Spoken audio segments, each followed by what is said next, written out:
44쪽 직권의 변화할 차례인데 여러가지 외울 게 많습니다. 외우셔야 돼요. 공부 시간에 외우시고 수업 종에 외우시고, 수업 중에서 책 읽을 때 같이 읽으시고 그런 짓을 해야 돼. 안 그러면 뭐 시간 낭비일 수 있고요. 나중에 외우지 마시고 지금 외우는 겁니다.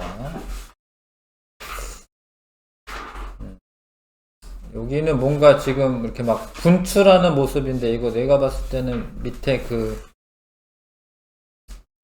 뭐 마그마 같은 게 있어서 이게 끌어가지고 이렇게 분출하고 이런 모습 같긴 하네요. 지금 보면. 아무튼 직권의 변화인데 변동대라고 얘기해요. 변동대. 변동은 이제 직권에서 변동, 화산이나 지진 활동이 생기는 게, 화산 활동이나 지진이 생기는 게 변동대인 겁니다. 그래서 그 변동대는 화산이 자주 일어나는 곳, 그 다음에 뭐 지진이 자주 일어나는 곳, 이런 거를 이렇게 점으로 이렇게 찍어보면은 이렇게 일정하게 이렇게 어떤 그 띠 모양으로 분포를 합니다. 띠 모양으로 분포를 해요. 그게 공평하게 화산 활동이 있는 게 아니야. 전 세계에 뭐 공평하게 있는 게 아니고 화산이 많이 일어나는 데가 있어요. 이렇게 화산이 많이, 빨간 애가 화산이거든요. 그리고 지진이 많이 일어나는 데가 있어요. 공평하게 막 이렇게 있는 게 아니에요. 그래서 특정 지역에만 화산과 지진이 발생합니다. 이렇게.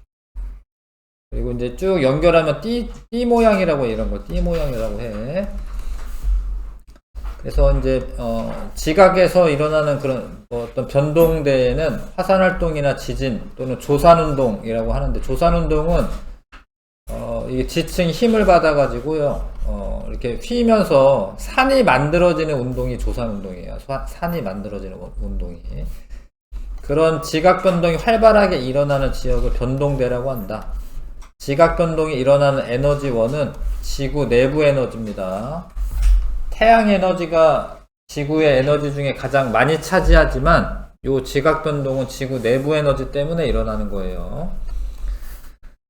그래서 화산이 많이 일어나는 데는 화산대, 지진이 많이 일어나면 지진대라고 하고, 거기를 연결해 보면은 좁고 긴 띠 모양이다. 좁고 긴 띠 모양이다.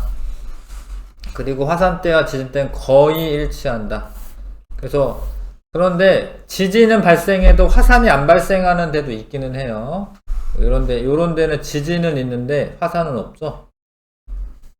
그렇죠? 그러니까 지진은 있고 화산이 없는 데도 있어. 근데 웬만하면 이제 거의 일치하고, 그래서 이제 크게 한태평양 화산대 지진대가 있습니다.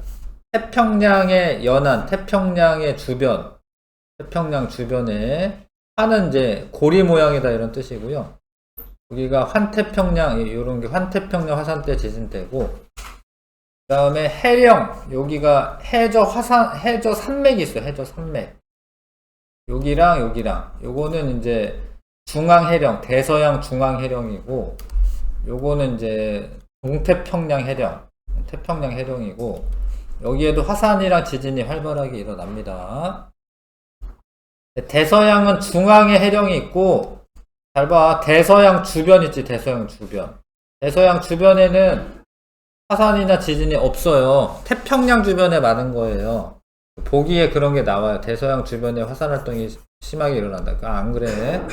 대서양은 중앙에, 여기 대서양인 거 아시죠? 대서양이고 여기 태평양인 거 아시죠? 여기 인도양이고 이런 거 아시죠? 그 다음에 이제 히말라야, 알프스 히말라야 화산대가 있어요. 여기가 알프스잖아요. 유럽에. 여기까지 이어지는 건데, 이렇게 이어지는 건데, 여기가 히말라야 산맥이잖아요. 인도랑 여기 뭐 유라시아 여기 부딪히는데, 그래서 알프스 히말라야 화산대 지진대라고 합니다. 외우셔야 돼요. 여기가 뭐다, 명칭을 외워야 됩니다. 근데 저런 거를 연구하다 보니까 사람들이 결론은 어떻게 됐냐면, 지구 표면에 여러 개의 판이 있다. 판이라고 하는 걸로 이루어져 있다. 그러니까 지금 어떤 판이 있냐면, 이제 요렇게 해서 하나의 태평양판, 여기 태평양판, 여기도 뭐 아스카판, 뭐 여기 뭐 안데스 뭐 판, 뭐 이런 식으로 판이 있다. 뭐 여기 유라시아 판, 인도 판, 뭐 이런 식으로 판이 있다. 그래서 하나의 땅덩어리로 되어 있는 게 아니라 여러 개의 판으로 조각나 있어요. 근데 판이 움직입니다. 판의 상대적인 운동으로 화산과 지진, 이런 지각 변동이 일어난다. 이 판이랑 이 판이 움직이다 보면 충돌할 거 아닙니까? 이렇게. 그럼 그 힘이 쌓였다가 이렇게 지층이 끊어지면서 지진이 발생하기도 하고, 어떤 경우에는 마그마가 생겨서 화산 활동이 생기기도 하는 겁니다. 근데 판이라고 하는 거는 지각하고 멘틀의 상부, 멘틀 상부는 딱딱하거든요. 지각하고 멘틀 상부까지 합쳐서 암석으로 돼 있어. 암석권을 판이라고 하는 거. 판. 지각과 상부 멘틀 일부를 포함한 약 두께 100km 정도의 단단한 부분을 암석권, 그걸 판이라고 해. 암석권은 여러 조각으로 나뉘어져 있으며 각각의 조각을 판이라고 한다. 각각의 조각을 판이라고 한다. 요거 밑에 한 100km까지는 암석권인데 100에서 한 400km까지는 그 정도, 100에서 한 400km까지는 연약권이라고 해요. 연약권이라고 합니다. 여기는 부분적으로 용융되어 있다. 아예 액체는 아니지만 이제 온도가 높다 보니까 부분적으로 용융되어 있어서 중요한 게 유동성이 있습니다. 멘틀 대류가 일어납니다. 멘틀 대류 위에 판들이 움직이는 거죠. 이해하시죠? 그래서 이렇게 여러 개의 판으로 되어 있는데 그 판의 밑에는 멘틀이 있는데 그 멘틀은 용융되어 있어서 움직입니다. 근데 이 코코아 가루를 우유에 이렇게 뿌려 놓은 다음에 가열을 하면은 여기 가열되는 부분 있죠? 가열되는 부분에서 따뜻한 우유가 상승할 거고, 상승해서 뿜어져서 올라가는 게 아니라 옆으로 이동하거든요. 이렇게 멘틀 대류가 일어나는 것처럼 우유도 대류가 일어나요. 여기 코코아 가루가 이렇게 이동하면서 여기 이렇게 쭉 갈라질 거야. 이런 식으로. 그러니까 여기도 마찬가지라는 거예요. 멘틀이 상승하는 부분에서 올라와서 옆으로 가는 거야. 그러면 여기 위에 있는 판이 어떻게 되겠어? 얘가 일로 가니까 얘도 따라가겠죠. 그쵸? 얘도 이렇게 따라가겠죠. 이런 데는 이제 판과 판이 멀어지는 데거든요. 멀어지면 발산형 경계라고 해요. 서로 멀어지면 발산된다, 이렇게. 약간 수학적 용어인데 발산된다라고 얘기합니다.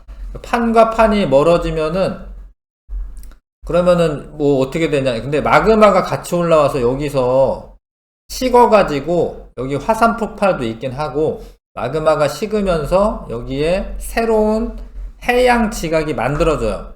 여기 땅이 생겨. 여기 땅이 생겨, 해령에서.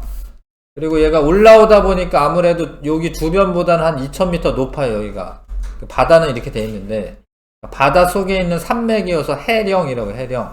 령이 이제 산맥령자, 해령. 바다 속에 있는 산맥이다.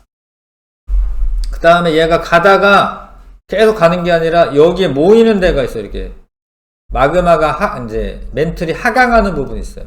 거기는 이게 모여요. 모이는 거를 수렴한다라고. 수렴한다.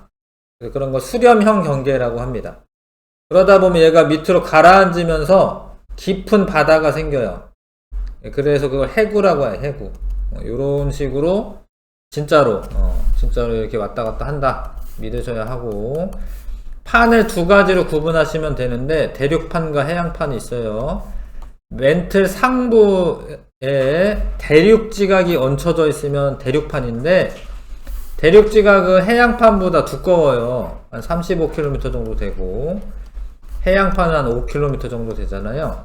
아무튼 대륙판도 더 두껍겠지. 대륙판도 그 두께가 두껍고, 판은 여기까지가 판인데, 그 다음에 여기는 좀 더 얇겠죠. 해양판은 얇다. 근데 얇은 대신에 밀도가 크다. 해양판이 밀도가 큽니다. 중요해.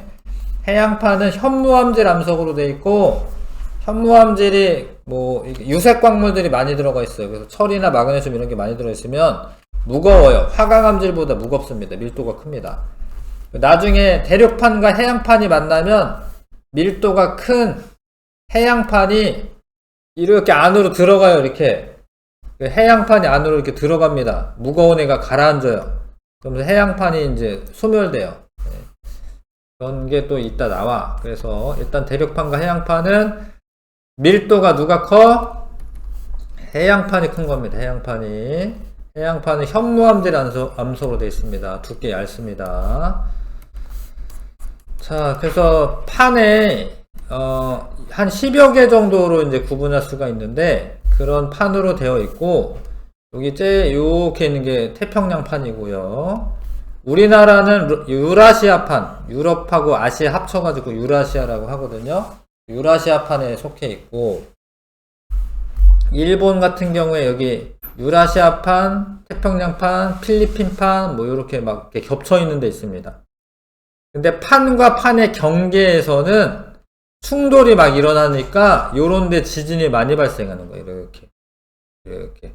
우리나라는 판의 경계에서 좀 떨어져 있잖아, 그래도. 그래서 우리나라는 지진이 없는데, 일본은 판과 판의 경계에 있기 때문에 지진이 일어날 수밖에 없어요. 그래서 그런 걸 이제 사실 다 깨달았거든요. 웬만한 사람들은 알거든. 일단 고등학교 이상인 애들은 다 배웠을 거 아니야, 이런 걸. 그죠? 그래서 여기가 위험하다는 걸 좀 아셔야 돼요. 그래서 나 같으면 사실 일본에 살지는 않을 것 같아. 내가 일본 사람 태어났다. 그럼 어떻게 해서든 뭐 어디 이사 가거나 이랬을 것 같아요. 왜냐면 이제 한 번 지진 나면은 막 끝장이잖아요. 그쵸? 그리고 여기 북아메리카 판에도 여기가 지진 많이 발생해요. 여기 LA라던가 이런 데 지진 많이 발생. 가끔 LA 지진 뭐 한 20년에 한 번 막 이렇게 있어요, 막. 그러면 이제 큰 피해를 입죠. 그래서 요런 데는 이제 살기 그렇게 좋은 게 아니고, 뭐 여기가 괌인가 그럴걸?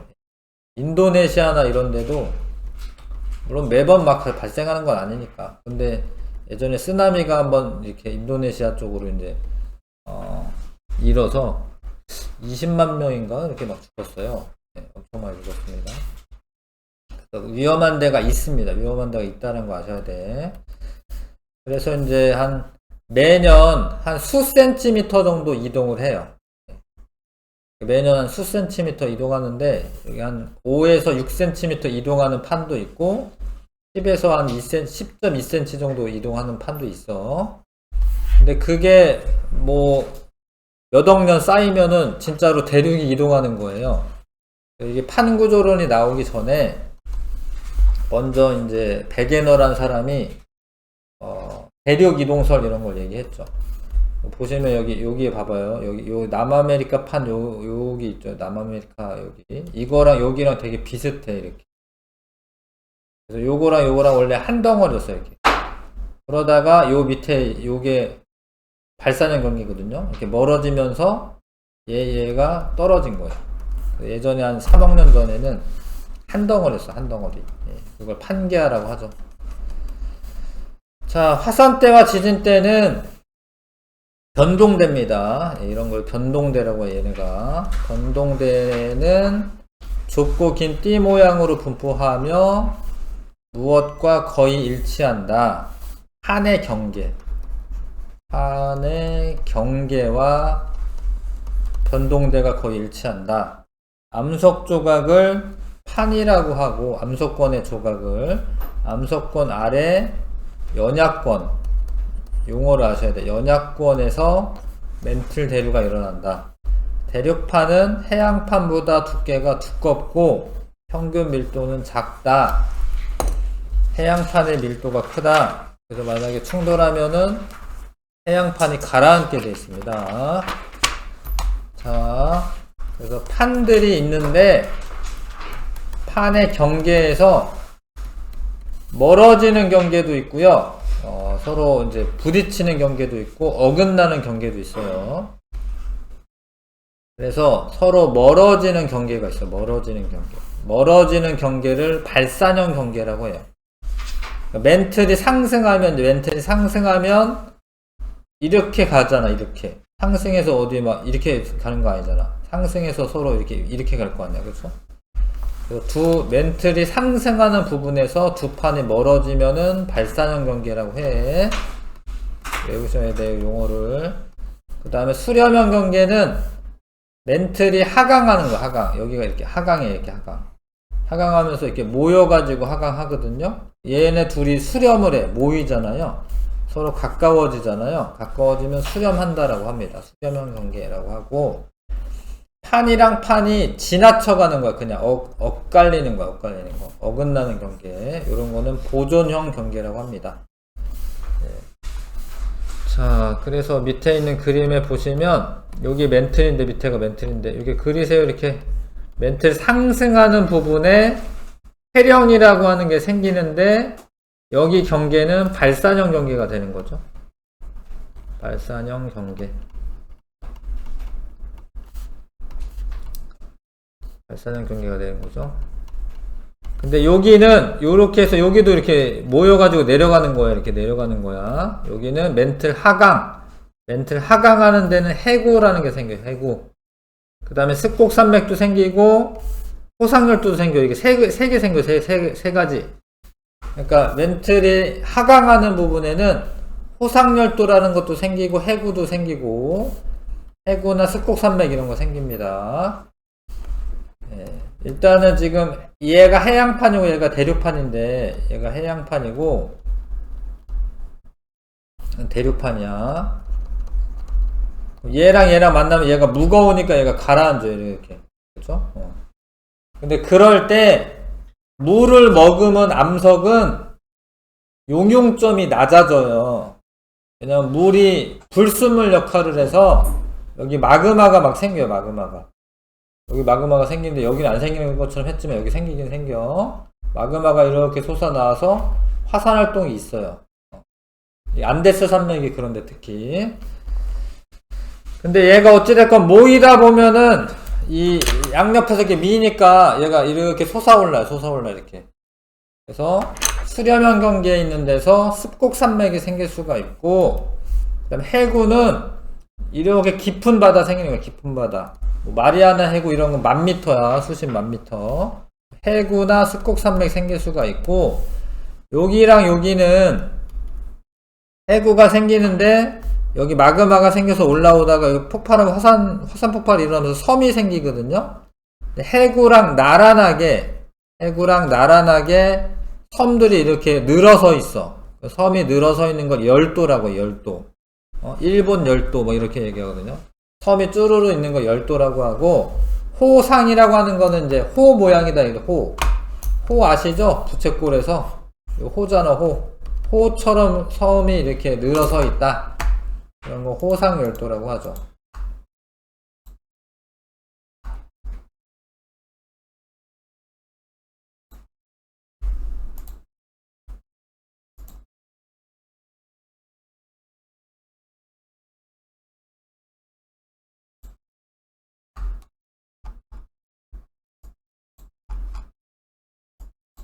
여기가 해구고, 이런 해구랑 나란하게 섬들이 늘어서 있어요. 봐봐요. 섬이 드드드드 이렇게 있잖아요. 그쵸?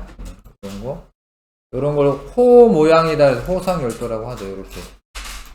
여기도 그쵸? 여기도 이렇게 있죠? 섬들이 계속 있잖아요. 화산섬인데, 여기가 해구고, 해구랑 같이 이렇게 늘어서 있습니다. 근데 여기 필리핀판이랑 태평양판이랑 이 둘 다 해양판인데, 여기가 이제 마리아나 해구고요. 무슨 마리아나 제도라고 여기 근처에 어디 있는데. 여기가 제일 깊은 바다고요. 괌이나 이런 것도 원래 지진 잘 발생할 수 있습니다.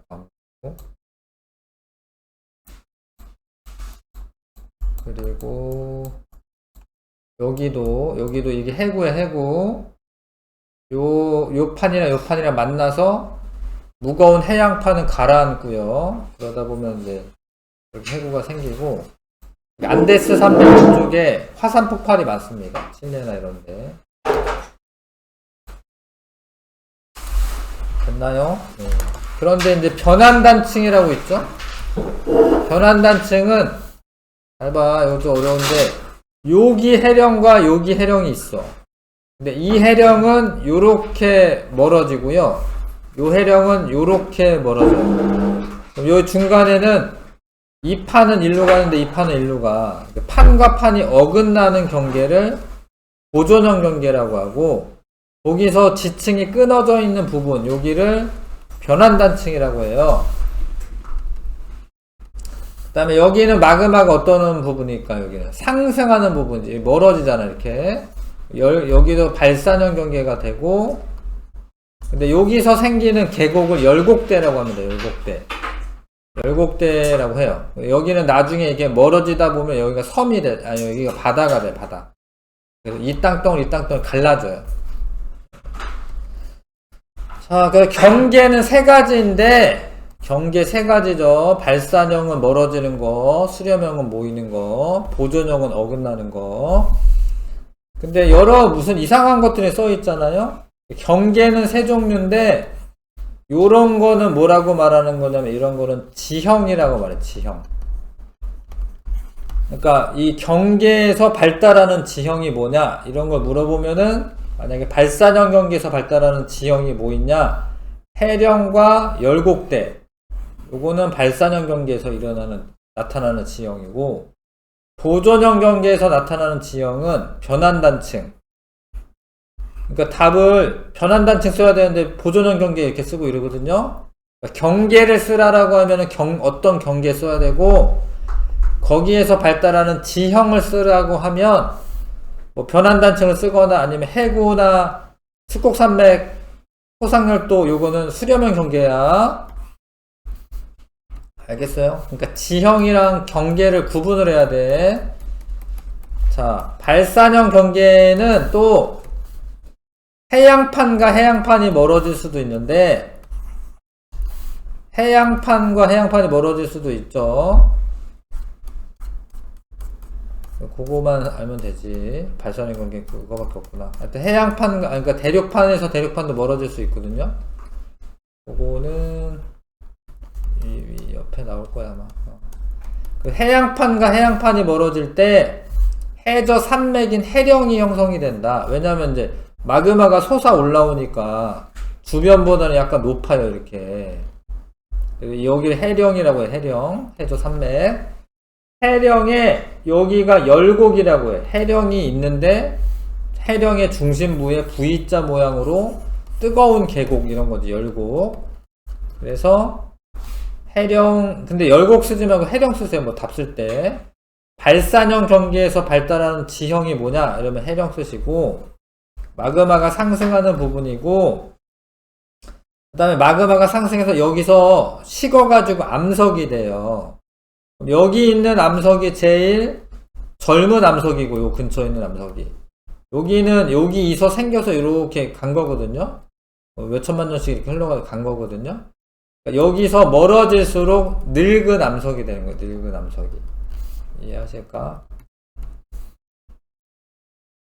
그 다음에, 자, 지진을 세 종류로 나눠요. 천발지진, 중발지진, 신발지진 이렇게 세 종류로 나누고, 진원의 깊이가 한 70km면 천발지진이라고 해요. 얕은 곳에서 생깁니다. 여기는 얕은 곳에서밖에 지진이 안 생겨요. 여기는 천발지진이 발생해요. 신발지진 아니고 천발지진이 발생하고, 마그마가 솟아 올라오니까 화산활동도 있어요. 발산형 경계에서. 그래서 제일 이제 발산형 경계 중에 이제 제일 큰 게 여기 대서양 중앙 해령. 대서양 중앙 해령이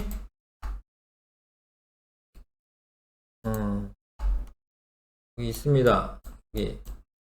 여기 보면은 이제 갈라지는 모습이 또 보입니다. 여기 이렇게 갈라지는 모습 보이잖아요. 이렇게 보입니까? 이렇게 보이죠? 이렇게.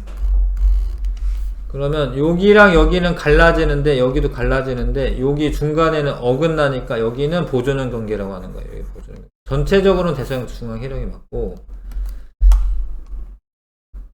여기 갈라지는 모습이 보이잖아요. 그쵸? 여기도 이렇게 갈라지고 있어요. 이렇게. 여기는 보존형 경계인데 갈라집니다. 이게 대서양이 쭉 갈라져. 여기 갈라지죠. 여기 쭉.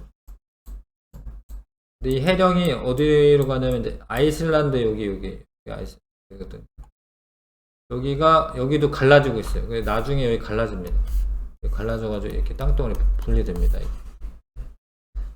대서양 중앙 해령은 발산형 경계다.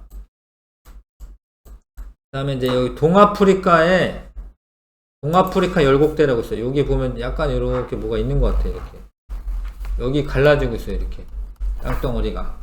여기를 동아프리카 열곡대라고 합니다. 그러니까 육지에 있는 부분은 열곡대라고 해요. 열곡대라고 하고 바다에 있는 부분은 해령이라고 하고요.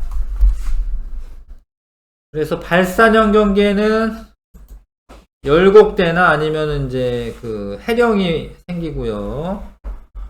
그다음에 잘 봐. 여기 이제 해령이랑 가까운 데가 나이가 제일 젊어요. 해령에서 멀어질수록 나이가 많이 들지. 근데 이거는 어떻게 보면은 이렇게 좀 봐야겠다. 봐봐. 그러니까 얘는 같은 시간 동안에 요만큼 이동하는데 얘는 같은 시간 동안에 더 많이 이동했어. 그러면은 지금 오른쪽에 있는 판의 이동 속도가 더 빠른 거예요. 나이가 똑같을 때 이동하는 거리가 많아. 오른쪽에 있는 판. 얘가 이동 속도가 빠른 겁니다. 이것도 나와서 얘기해 줄 거고, 여기가 제일 젊고 멀어질수록 여기 한 암석의 나이가 2억 2천만 년 이러는 거예요. 이게 여기 2천만 년 이래. 근데 해양지각은 나이가 오래되지는 않아요. 왜냐면 이제 끝에 가가지고 소멸하기 때문에 해양지각의 나이는 그렇게, 대륙지각은 뭐 20억 년 되고 이런 암석도 있는데 해양지각은 기껏해 한 3억 년 이 정도만 돼. 그리고 퇴적물이라고 돼 있어. 퇴적물은 이제 오래될수록 많이 쌓이기 때문에 여기서 퇴적물이 적고요. 그러니까 여기서 멀어질수록 퇴적물의 두께는 더 두꺼워지는 거죠. 요런 거는 이제 발산형 경계 중에 바다에 있는 경계이고요. 대륙판과 대륙판이 멀어지는 데는 열곡대라고 합니다. 열곡. 동아프리카 열곡대. 갈라지다가 나중에 아프리카가 이렇게 쪼개집니다. 네? 그리고 여기도 이제 화산활동이 있어요. 마그마가 솟아 올라오니까. 화산활동이 있고, 지진은 천발지진. 깊은 곳에서 생기는 게 아닙니다. 그리고 요 지형 이름은 열곡대라고 해요. 열곡대. 그 다음에 이제 수렴형 경계. 수렴은 모임다라는 말입니다. 마그마가 하강하는 부분에 있어서 요 판이랑 판이랑 이렇게 모여요. 모이다가 보면 충돌이 일어나. 그래서 지진이 자주 발생하게 되고, 해령도 지진 많이 발생하는 거고. 근데 여기서 지진은 특징이 해양판이 있으면 해양판이 밑에까지 이렇게 내려가면서 신발 지진까지 발생해요. 해양판과 해양판이 수렴하는 경우 섭입형 경계라고 하는데, 이게 무거운 애가 가라앉는 걸 섭입된다라고 얘기해. 그래서 해양판이 있으면, 수렴형 경계에 해양판이 있으면 신발 지진까지 생깁니다. 그리고 되게 깊은 바다가 생겨요. 이 깊은 바다를 해구라고 하고, 가장 유명한 게 마리아나 해구라고 하는 게 있고, 한 1000m 정도 돼. 10km 정도. 에베레스트 산이 한 8,800km 정도 되고, 8,800 정도 되고, 미터. 800m 정도, 8.8km 정도 되는데, 해구가 마리아나 해구가 더 깊고, 해양판이 섭입하면서 마그마가 생깁니다. 마그마가 분출해서 섬이 되면 호상열도라고 하고, 그 다음에 화산활동 물론 있고요. 그 다음에 이거 신발지진까지도 발생한다. 신발지진 발생하는 데는 요 수렴형 경계에서의 해양판이 있는 데만 발생하는 거거든요. 요거는 호상열도라고 하고, 이거 해구라고 하고, 그 다음에 이 그림에서 중요한 게, 여기가 판의 경계인데, 판 경계에서 대륙판 쪽으로, 근데 대륙판이라고 하기는 그렇고, 하여튼 요쪽으로 해서 호상열도나 이런 게 발달하는 겁니다. 여기 발달하는 게 아니라, 판 경계에서, 얘가 가라앉으면서 이렇게 화산이 생기는, 지진도 생기는 거기 때문에, 해구에서 요 해양판이 이렇게 가라앉으면서 요쪽에 생기는 거예요. 요쪽에.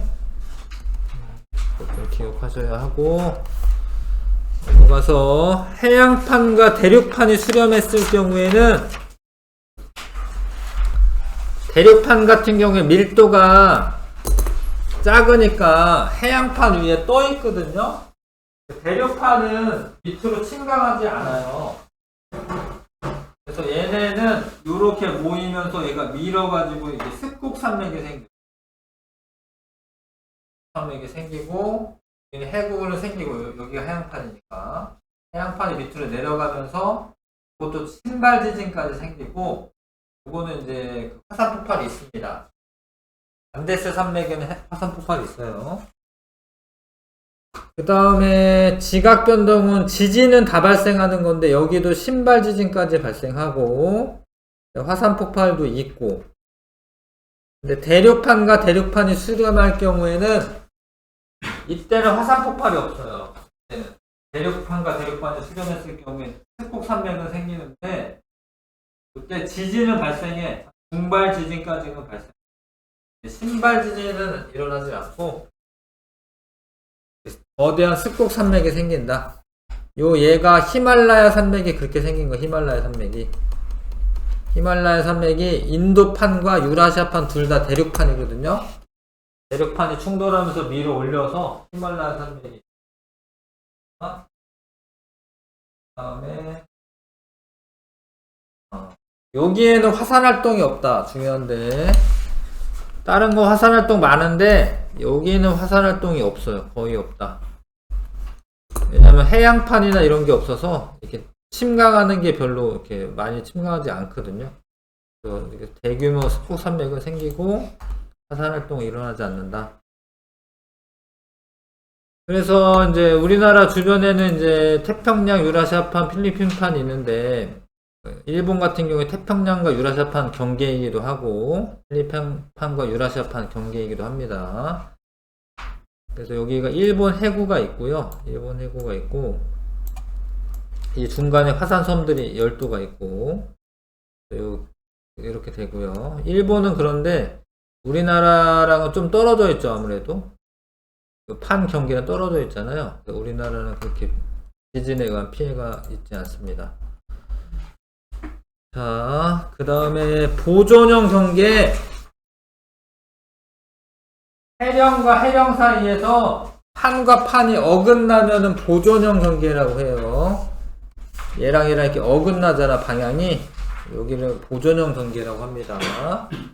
뭐 소멸하거나 새로 생성하지 않으니까 보존형 경계라고 하고, 여기는 지진만 있어요. 화산은 없어요. 화산 없는 데가 얘랑 화산 없어. 얘 화산 없고, 그 다음에 여기서도 대륙판과 대륙판이 수렴할 때는 화산 없습니다. 이때 화산 없는 애가 두 군데야. 대륙판 수렴하는 데랑 보존형 경계, 이렇게 두 개는 화산 활동이 없다. 그 다음에 보존형 경계에도 천발 지진만 많이 발생한다. 신발 지진 뭐 이런 거 발생하지 않고요. 깊이까지 뭐 내려가고 이런 게 아니니까. 제일 유명한 게 산 안드레아스 단층이 있어요. 영화도 있습니다. 산 안드레아스라고. 재난 영화도 있던데. 자, 그래서 요거 전체를 다 아셔야 됩니다. 발산형 경계는 멘틀의 상승부야 하강부야, 이게 안 나와 있는데요. 마그마 상승부예요, 하강부예요? 발산형 경계 멘틀 상승하는 데야, 하강하는 데야?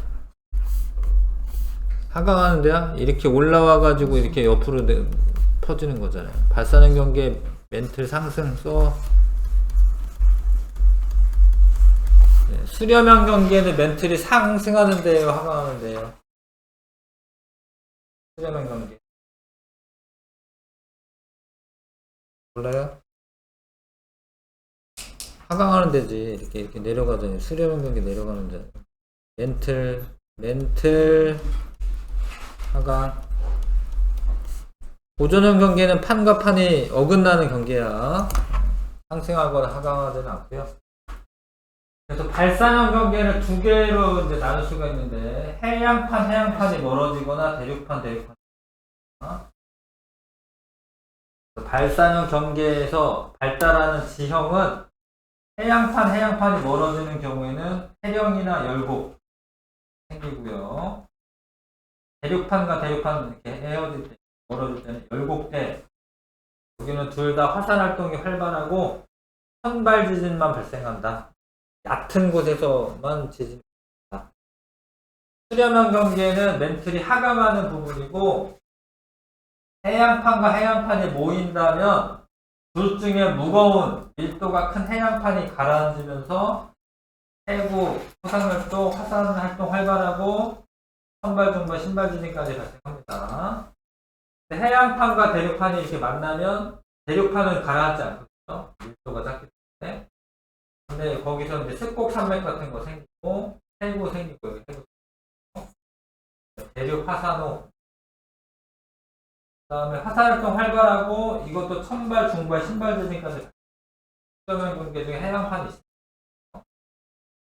대륙판으로 있는 경우에는 습곡 산맥이 발생합니다. 화산활동 거의 없고 천발, 중발. 요거는 히말라야 산맥이 그런 거고, 요거는 안데스 산맥. 이건 일본 쪽, 일본. 이런 데고. 판과 판이 서로 어긋났을 경우에는 보존이 돼요. 이거는 뭐 화산활동은 없고요. 거기에서 생기는 지형이 이름이 변환단치입니다. 지형 이름이 변환단치입니다. 화산활동 거의 없고 여기는 중발지진도 없고 천발지진만 있다. 요거 전체적으로 아시는 게 엄청 중요합니다. 이거를 아셔야 돼요. 중요 개념 체크 한번 써보십시오. 자, 판의 경계는 발산형 경계, 서로 멀어지는 경계, 수렴형 경계, 이게 이제 모이는 거고요. 어긋나는 거는 보존형 경계라고 하는 거고, 보존형이라고 써야겠구나. 보존형 경계가 있는 거고요. 발산형 경계에서 서로 새로운 판이 만들어지는 거예요. 이게 올라와서 멀어지는데 여기 마그마가 식어서 새로운 판이 형성되는 거예요. 화산활동과 천발지진이 활발하다. 맞아. 얕은 곳에서 생기는 지진 활발하고, 수렴 경계 모여요. 이렇게 모이는데 밀도가 작은 판이 밀도가 큰 판 아래로 섭입한다라고 되어 있는데 거꾸로죠. 밀도가 큰 판이 아래로 내려갑니다. 무거워서. 네, 보존형 경계에서는 천발 지진이 발생하고 화산활동 거의 일어나지 않는다. 여기 맞아요. 여기 마그마가 안 생겨서 화산활동 거의 일어나지 않습니다. 지진은 이제 천발 지진까지 생기는 겁니다.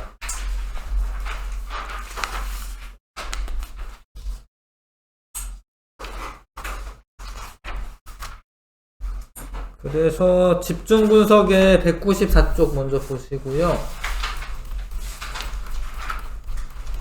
자, 194쪽 여기 말고 여기. 자, 봐봐요. 얘랑 이거 화살표, 파란색 화살표 잘 봐봐. 이렇게 이게 모이는 거잖아. 모이면 여기는 무슨 경계예요? 무슨 경계야? 모이는데. 수렴형 경계죠. 수렴형 경계. 수렴형 경계에 여기 히말라야 산맥 이거 생기고, 이건 대륙판과 대륙판이 충돌하는 경우고, 습곡 산맥이 생기고요. 선발에서 중발 지진까지는 생기고, 화산활동 거의 없다. 동그라스색 화산활동 거의 없습니다. 여기. 그 다음에 마리아나 이거는 무슨 경계예요? 이거는 화살표가 어떻게 되고 있어요? 모이는 거잖아. 모이는 거지? 파란색 화살표 모이는 거잖아요. 그래서 여기는 다 뭐야? 지금 모이는 거지? 1, 2, 3, 4는 다 무슨 경계야? 무슨 경계? 수렴형 경계죠. 수렴형 경계.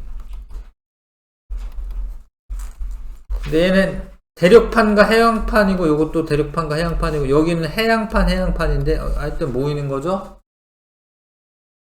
그래서 여기는 해구가 발달하고요. 호상열도도 보이네요. 호상열도라고 하고, 그 다음에 수렴형 경계에서 해양판이 들어가면 신발 지진까지 생기는 거예요.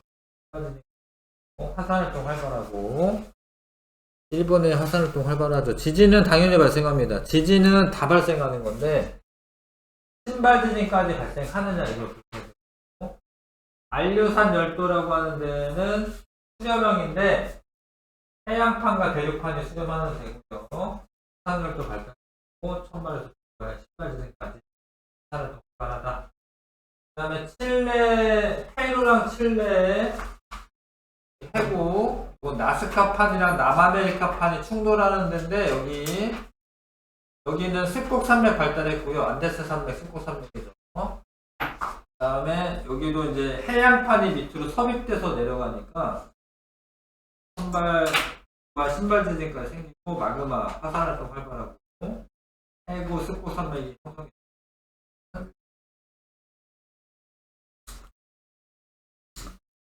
화살표를 보셔야 돼요. 파란색 화살표. 모이냐 벌어지냐. 여기선 빨간색이네. 여기가 뭐야? 여기가 히말라야 산맥, 여기 일본, 여기 수렴형 경계네. 여기는 아까 안류산 열도, 여기가 남아메리카판, 아스카판, 여기 안데스 산맥인데 수렴형 경계. 그 다음에 대서양 중앙해령 요거는 무슨 경계일까요? 화살표를 봐봐요. 잘 안 보이나? 얘는 책에는 그래도 보일 거 아니야. 여기 대서양 중앙해령 어떻게 생기는 거야? 이렇게 멀어지는 거. 발산형 경계죠? 그 다음에 아이슬란드 열곡대. 여기나 아니면 이제 대서양 중앙해령. 전부 다 무슨 경계예요? 세 개는? 이 세 개는 발산형 경계, 발산형. 그래서 발산형 경계에는 발달하는 지형이 바다에서는 해령이 발생하는 거고, 바다에서는 새로운 판이 만들어지는 겁니다. 육지에서는 열곡대라고 해요. 열곡대라고 해요. 동아프리카 열곡대, 아이슬란드 열곡대. 나중에 이제 바다가 되는 거죠. 갈라지면서. 그 다음에 천발 지진이 활발하고, 화산활동 다 활발하다. 산 안드레아스 단층만 무슨 경계일까요? 화살표 잘 보시면 여기 이렇게 되어 있죠? 어긋나 있죠? 여기도 있구나. 어긋나 있잖아, 그쵸? 보조는 경계가 되고, 산 안드레아스 단층이라고 합니다. 발달하는 지형은 뭐냐? 이제 변환단층이 발달한다. 이렇게 되고, 이제 지진은 천발 지진까지만 발생하고, 화산활동 거의 없다. 화산활동 거의 없는 데가 보존형 경계와 수렴형 경계 중에 대륙판 충돌할 때, 요때는 화산활동이 거의 없다. 마그마가 안 생기니까 그런 거긴 해. 195쪽에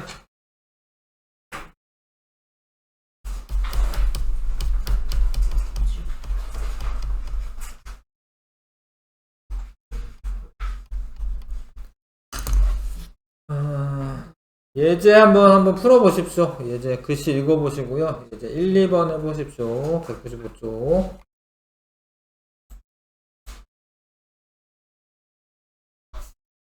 이런 이렇게 지구과학 문제 이런 데는 자료 해석하고 이런 문제가 나와요. A와 B의 판의 확장 속도와 침강 속도를 비교하시오. A와 B는 해양 지각의 나이와 해령으로부터 거리를 나타낸 것이다. 나는 해양 지각의 나이와 해령의 정상으로부터의 깊이를 나타낸 것이다. 깊이 관계를 나타낸 것이다. 자, A 같은 경우에 봐봐, 똑같이 4천만 년이겠네. 그러니까 얘가 단위 하나가 이제 100만 년이니까 요거는 4천만 년이네.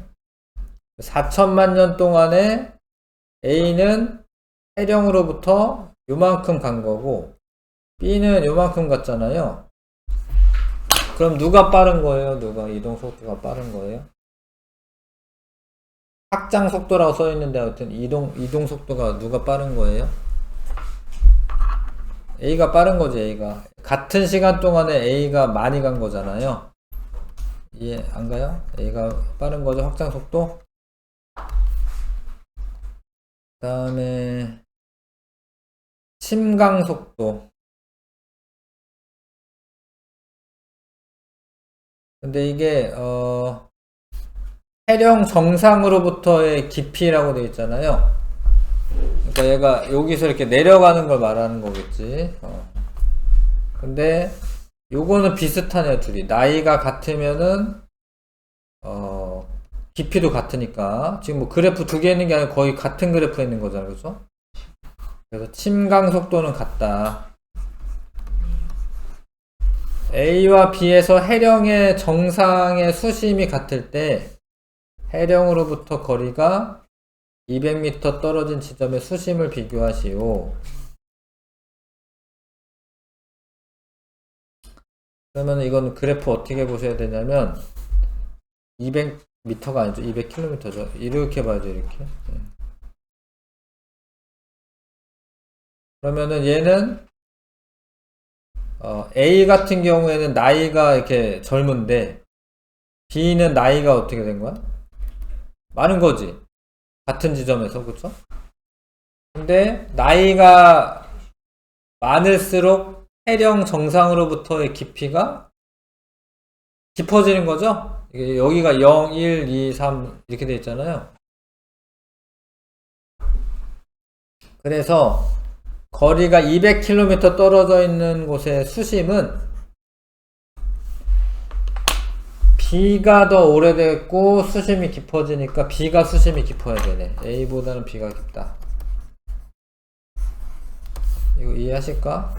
그러니까 200km 떨어진 곳에 나이가 어때요? 나이가 누가 큰 거예요? A가 큰 거야? B가 큰 거야? B가 큰 거죠, 그쵸? 근데 오래될수록 깊어지는 거니까 침강 속도는 B가 큰 거죠? 이해하세요? 모르겠어요. 자, 넘어가겠습니다.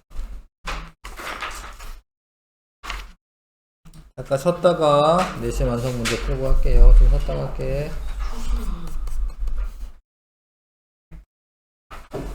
자, 이거를 문제를 풀면서 앞에 거 보고 문제를 푸셔야 돼요. 근데 선생님은 여러 번 하다 보니까 다 외우고 있는데 너희들은 이제 처음 봤기 때문에 변동대에 대한 설명 옳은 것만은 있는 대로 골라. 지구 전체 고르게 분포한다. 아까 뭐라고 했지? 띠 모양으로 이제 분포한다 막 이랬죠? 골고루 있는 게 아니라고 했죠? 생각나면은 이제 이렇게 하시고, 아니다. 생각이 안 난다 그러면은 변동대를 펴서 공부를 해야 된다는 거야. 야, 가만히 있으면 안 되고 그냥 모르면은 찾아봐야죠. 이따가 내가 풀어주긴 하겠지만, 응? 변동대 부분을 봐야 된다는 거. 뭐 좁고 긴 띠 모양으로 분포한다. 이제 그렇게 되어 있잖아. 그러니까 공평하게 있는 게 아니잖아요, 그렇죠? 그거를 해야 된다고. 하셔야 됩니다. 문제 풀면서 공부를 하셔야 된다. 이거는 맞잖아요, 그렇죠? 맞고. 화산 활동이나 지각의 변동이 활발한 지역이다. 그렇게 써 있어요, 앞에. 정의가. 니은 니귿 이게 맞다 하고 넘어가서 또 풀고. 자, 문제를 풀면서 공부를 하셔야 됩니다. 앞뒤 찾아보면서. 그래서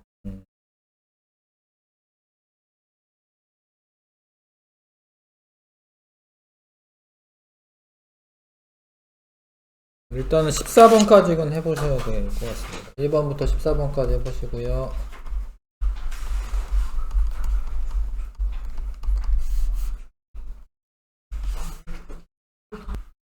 왜 해양판이랑 대륙판만 있냐면 이제 발산이 되려면 한 곳에서 나와서 옆으로 헤어져야 되잖아요. 그러니까 얘랑 같을 수밖에 없는 거지. 한 곳에서 나왔는데 이건 해양판이고 이건 대륙판일 수가 없는 거죠. 그러니까 해양판이 바다에서 생겨서 해양판이 생기거나 아니면 대륙판이 생기거나 이런 거지. 뭐 하나는 대륙판, 하나는 뭐 해양판 이럴 수는 없는 거죠. 자, 이것도 해보겠습니다. 아까 1번은 그래서 4번이었죠? 1번은 4번이었고, 그래서 화산 때와 지진 때 대체로 일치한다. 근데 이게 글자 하나하나를 다 읽으셔야 돼요. 뭐 화산 때와 지진 때는 항상 일치한다. 그러면 또 틀리는 거야. 왜냐면 지진 때만 있고 화산이 없는 경우도 있으니까. 그러니까 대체로 일치한다가 맞고요. 옳지 않은 거 찾는 겁니다. 화산은 대륙 주변부에 많이 분포한다. 이게 봐봐, 얘가 대륙의 중앙에 많은 게 아니라 이렇게 주변에 많은 거예요. 대륙의 중앙에 많은 게 아니라 뭐 이렇게 주변에 많은 거예요. 이해하세요?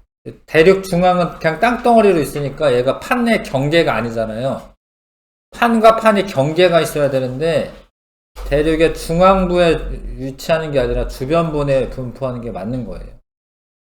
화산 활동은 태평양 가장자리에 가장 활발하다. 이 가장 활발한데 이게 한 80% 정도가 한태평양 화산대에 위치하기 때문에 이것도 맞는 겁니다.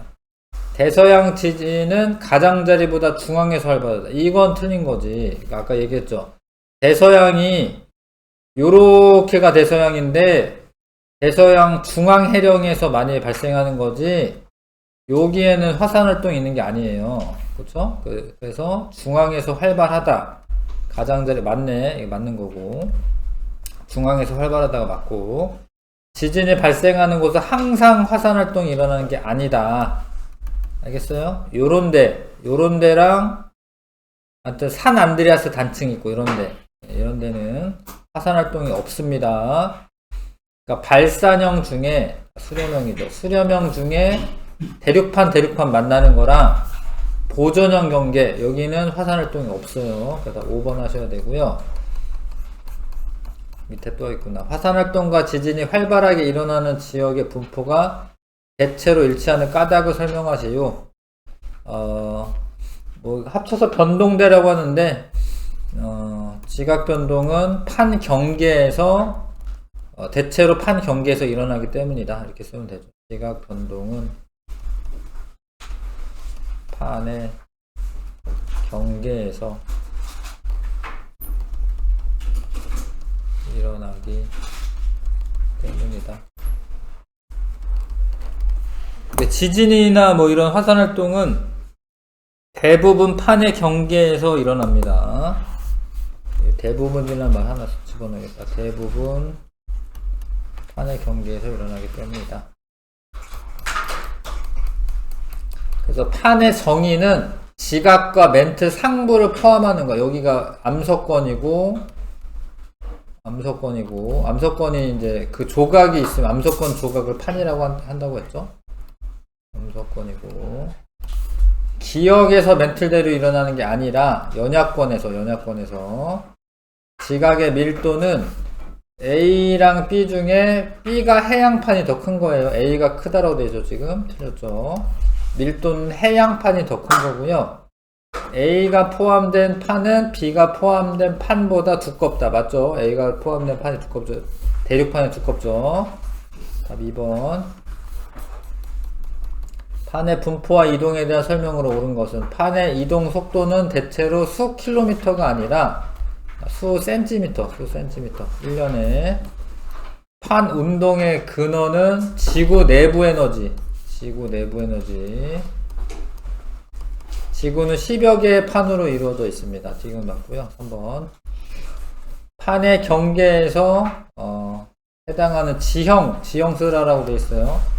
어긋나는 곳에 발달한 단층 이걸 변환단층이라고 합니다. 변환단층. 그러니까 여기에 보존형 경계 쓰면 안 되고 그거는 경계를 써라 그러면 그렇게 쓰는 거고 여기에서 발달한 지형 땅바닥의 형태 이런 거 쓰려면 이제 변환단층 이거 쓰는 거고요. 팔 모양이 이제 호지호 섬들로 해구가 나란히 분포한다.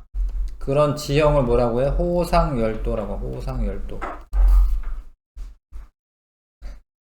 대양의 해저에 위치한 대규모 해저 산맥, 해령, 산맥이 령이야, 해령. 주변보다 2km 정도 얕다. 그러니까 높아서 얕은 거죠. 주변보다 이게 딱 그 바닥이 높아가지고 얕은 거죠. 수심이 얕은 거죠. 해령 넘어가시고, 그 다음에 요거는 이제 경계를 쓰라라고 하는 건 무슨 경계 이렇게 쓰면 되지. 요거는 발산형 경계. 모이죠? 모이면 수렴형 경계. 어긋나죠? 어긋나면 보존형 경계. 다음에 해양지각이 생성되는 곳은 가적가. 이렇게 마그마가 솟아올라서 식어서 해양지각이 생성되는 곳이죠. 가적. 소멸되는 곳, 이거는 이제 수렴형 경계에서 요 해양지각이 이렇게 밑으로 내려가면서 소멸되겠죠? 그렇죠? 나가 소멸되는 곳이죠. 가나 순서대로 쓰시면 되고, 그 다음에 자, A는 해령 같은 게 이제 A는 해령이 발달하는 거고요. 지형을 쓰라라고 되어 있습니다. 여기는 해령과 해령 사이는 요렇게 어긋나면서 변환단층이 생기는 거고, 요거는 해구. 그래서 해령, 변환단층, 해구 이 순서대로 쓰시면 되고, 2번 요런 거 물어보면 요거는 습곡산맥이라고 쓰셔야 되고, 요런 거 물어보면 이거는 호상열도라고 쓰셔야 됩니다. 호상열도. 9번에 화산활동이 활발하게 일어나는 지형은 열곡대 화산활동이 일어나요. 그러니까 뜨거운 게 올라와가지고 뭔가 계곡이 된 거다 이런 건데, 이거는 화산활동 활발하게 일어납니다. 이거 일어납니다. 근데 변환단층 안 일어납니다. 호상열도도 화산활동 결과 생긴 거예요. 호상열도에서도 화산활동 활발하게 일어납니다. 기역, 니은, 리을. 변환단층은 화산활동 안 생깁니다. 마그마가 솟아 올라오는 게 아니기 때문에 4번 고르시고, 그래서 여기는 이제 신발지진 생기지 않습니다. 여기는 천발지진. 신발지진 생기는 데는 해양판이 수렴하면서 이렇게 밑에까지 내려가지, 여기서 지진 생기면 신발지진 생기는 거예요. 여기. 요건 여기서 생기는 거예요. 여기서 화산 폭발하고 이러다 보면 지진 생기는 거거든요. 신발지진이 아니라 천발지진이고, 화산활동은 활발하게 일어나고 있고, 마그마가 솟아 올라오니까 A의 하부에서 멘틀대류 상승이 일어난다. 맞죠? 니은디귿 4번 하셔야 되고요. 보존형 경계에 대한 설명으로 옳은 것은 해구와 호상열도 발달하는 데는 수렴형이고, 멘틀대류 하강하는 것도 수렴형이고요. 화산활동과 지진은 있어도 화산활동 없고요. 보존형 경계에서 두 판이 서로 멀어지는 거는 발산형 경계 말하는 거고, 해령과 해령 사이 변환단층이 발달한다. 이게 맞죠? 이게 해령과 해령 사이 판이 어긋나면서 변환단층 발달한다. 이게 맞죠? 5번 답이고요. 요거는 지금 대륙지각 만나는 건데, 요거는 화산활동 활발하지 않습니다. 대륙판들이 이렇게 서로 이걸 충돌형이라고도 하는데, 하여튼 모일 때는 습곡산맥이 생기고, 해양판이 없으면 이게 계속 내려가는 게 아니라 어느 정도 내려가고 말아요. 그래서 이거는 화산활동 활발하지 않고, 하다라고 써있구나. 활발하지 않고요. 멘틀대류 하강부, 이렇게 멘틀이 하강하는 곳에 위치하고 있고, 이와 같은 지형은 산 안드레아스 단층에서 볼 수 있다. 아니고 이거는 히말라야 산맥.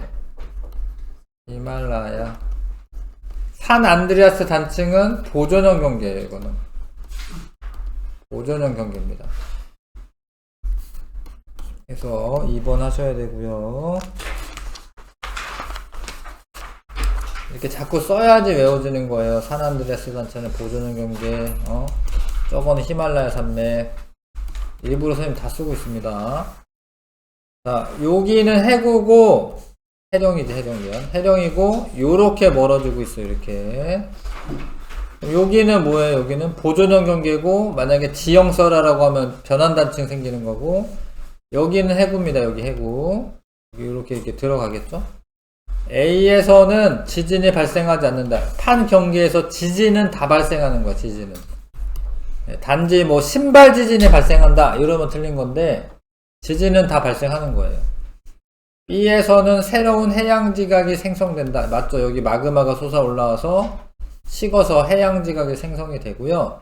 C에서 해양판이 섭입한다. 섭입한다가 밑으로 이제 가라앉는다. 뭐 이런 뜻이야. 맞는 거고요. 니은디귿. 여기 해령에서 해양지각 섭입이 일어납니다. 전세계 주요 판 경계와 이동을 방향을 나타낸 것이다. 이게 모이죠? 모이는 건 수렴형인데 요거는 둘 다 대륙판이어가지고 습곡 산맥이 생기는 거고요. 수렴형은 어찌됐건 멘틀대로 하강하고요. 여기도 하강하죠. 수렴형이니까. 기억이 맞네, 일단. C지역은 보존형 경계예요. 판에 생성 또는 소멸되지 않는다. 이거 맞죠? 소멸되지 않습니다. 보존형 경계에서는. 그래서 A에서 D지역 모두 지진이 발생한다. 지진은 다 발생하는 거, 지진은. 근데 화산이 안 발생하는 데가 A랑 C가 화산이 안 발생하는 거고요. 지진은 다 판 경계에서 잘 발생합니다. 5번 답이고. 네. A와 B는 화살표를 보시면 둘 다 무슨 경계예요? 수렴형 경계는 멘틀이 하강하는 부분에서 수렴을 하는 거지, 이렇게. 멘틀이 하강하면서 이 위에 있는 판을 끌고 오는 거야, 이렇게 양쪽에서. 그러니까 수렴을 하는 거지. 수렴형 경계에서 멘틀 하강하는 거고, 발산형 경계에서 멘틀이 상승하는 거고, 여기는 상승이나 보존형 경계에 상승하거나 수렴하지 않는 거예요. 거기는 그냥 판들이 지나쳐 가는 겁니다.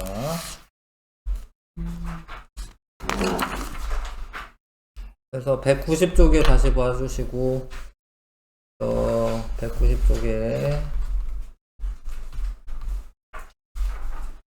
직권의 변화가 지구 시스템에 미치는 영향.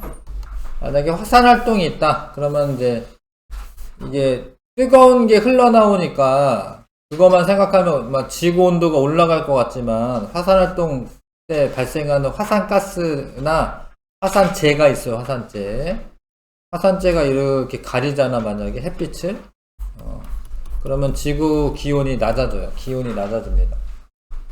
그래서 그런 게 이제 서로 영향을 미치는 건데, 어찌됐건 화산 활동은 마그마가 지각의 약한 틈을 뚫고 지표로 분출되는 현상이고, 이때 에너지1은 지구 내부 에너지고요. 화산 활동으로 분출되는 물질로 화산가스, 기체 성분들이 있고, 화산 쇄설물, 이거는 이제 고체 성분이야. 뭐 바위나 이런 거, 돌멩이 이런 거, 용암 이런 거는 액체 성분이고, 가스는 기체고요. 화산가스 대부분은 수증기이며 이산화탄소와 이산화황 등이 포함되어 있다. 이제 만약에 화산가스가 이산화탄소가 너무 많이 나온다. 그러면 지구온난화를 더 시킬 수가 있어요. 예전에 이제 중생대 때 그런 일이 있었습니다. 이산화탄소가 많이 나와서 지구 기온이 올라가고 이랬었던 적이 있어요.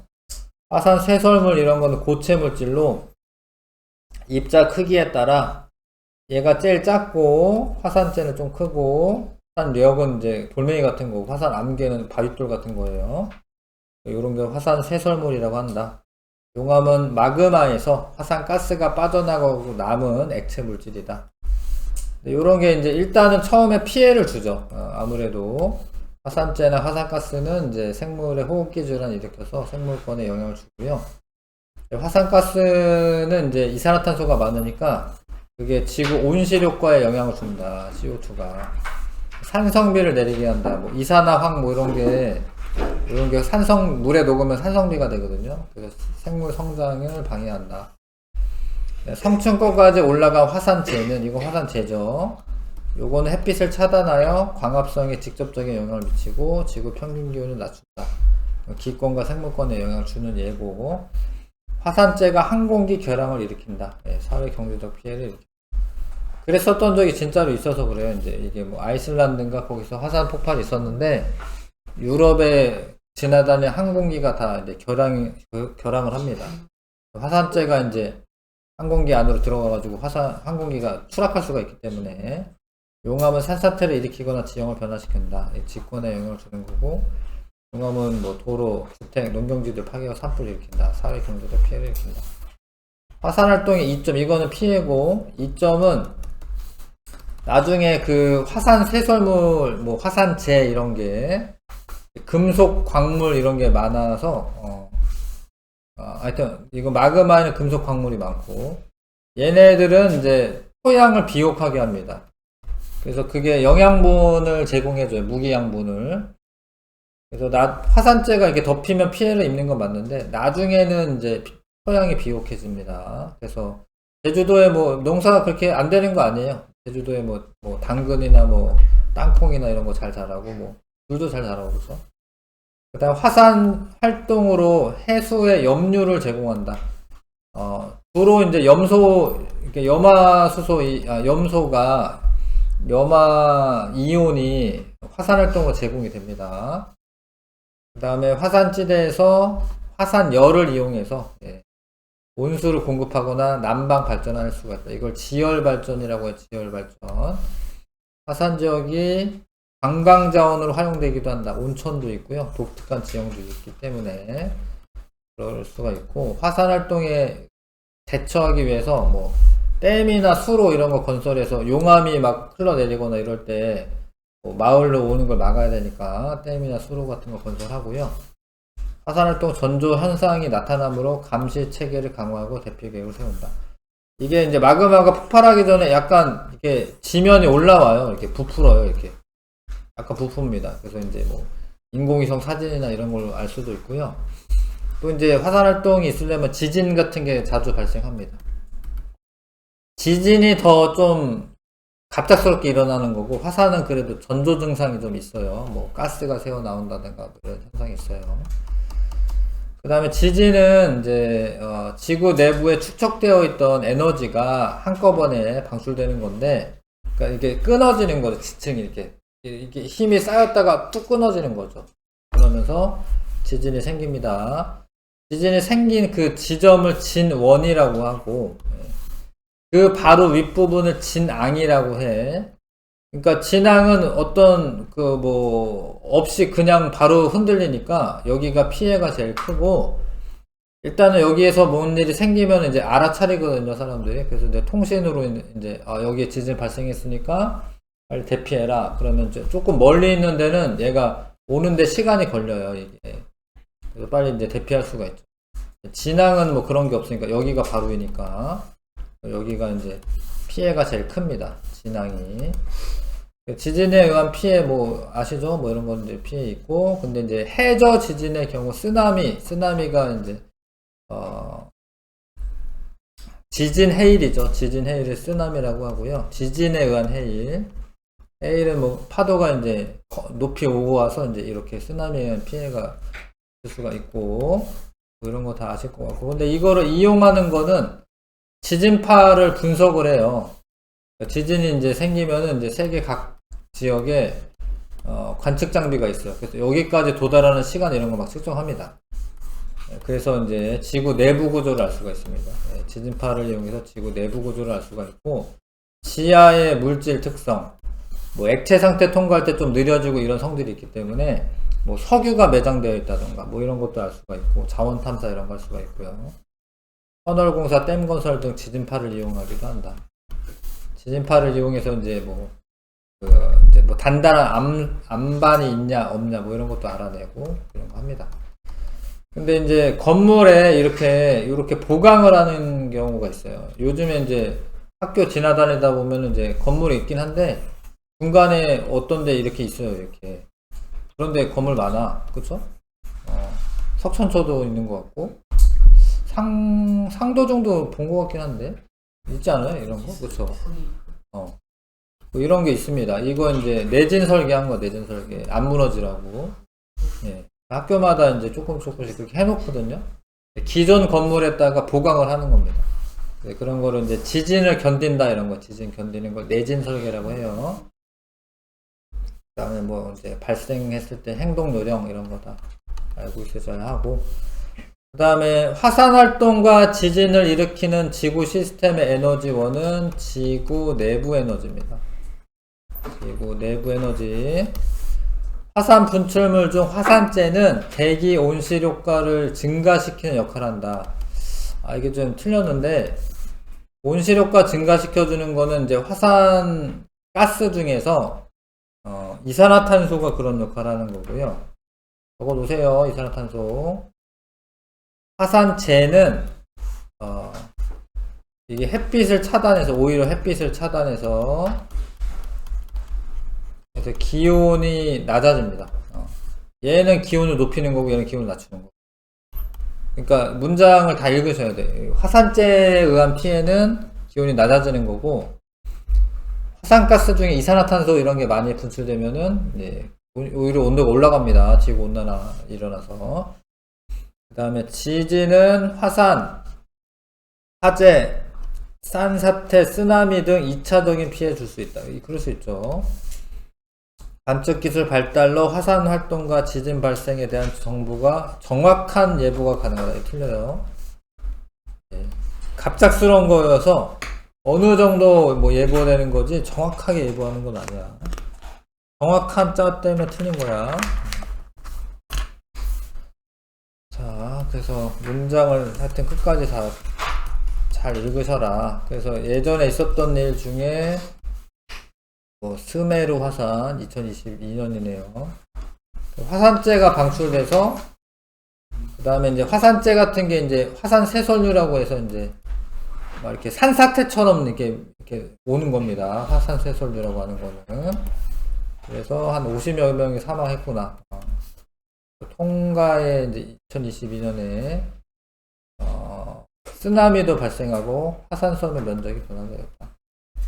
자, 요런 거 있죠. 화산재가 대량 방출되면 햇빛 차단해서 기온이 낮아질 수가 있고요. 미국의 하와이의 킬라우에어 화산은 용암이 흐르고 여러 차례 강한 지진이 발생하였다. 뉴스 본 적 있는 것 같네. 하여튼 여기서 흘러서 이제 거기 뭐 주택 같은 게 이제 타고 뭐 이런 거 본 적 있는 것 같습니다. 주택 수백 채와 도로가 파괴되었다. 아시겠죠? 탐구하기 문제 한번 풀어보시고, 그런 자료 나오는 거, 그런 능력을 기르셔야 돼요. 자료 해석하는 거를. 자료, 이런 자료, 그래프 읽고 이런 거를 하셔야 돼요. 그런 능력이 필요합니다. 1번부터 5번까지 하시고.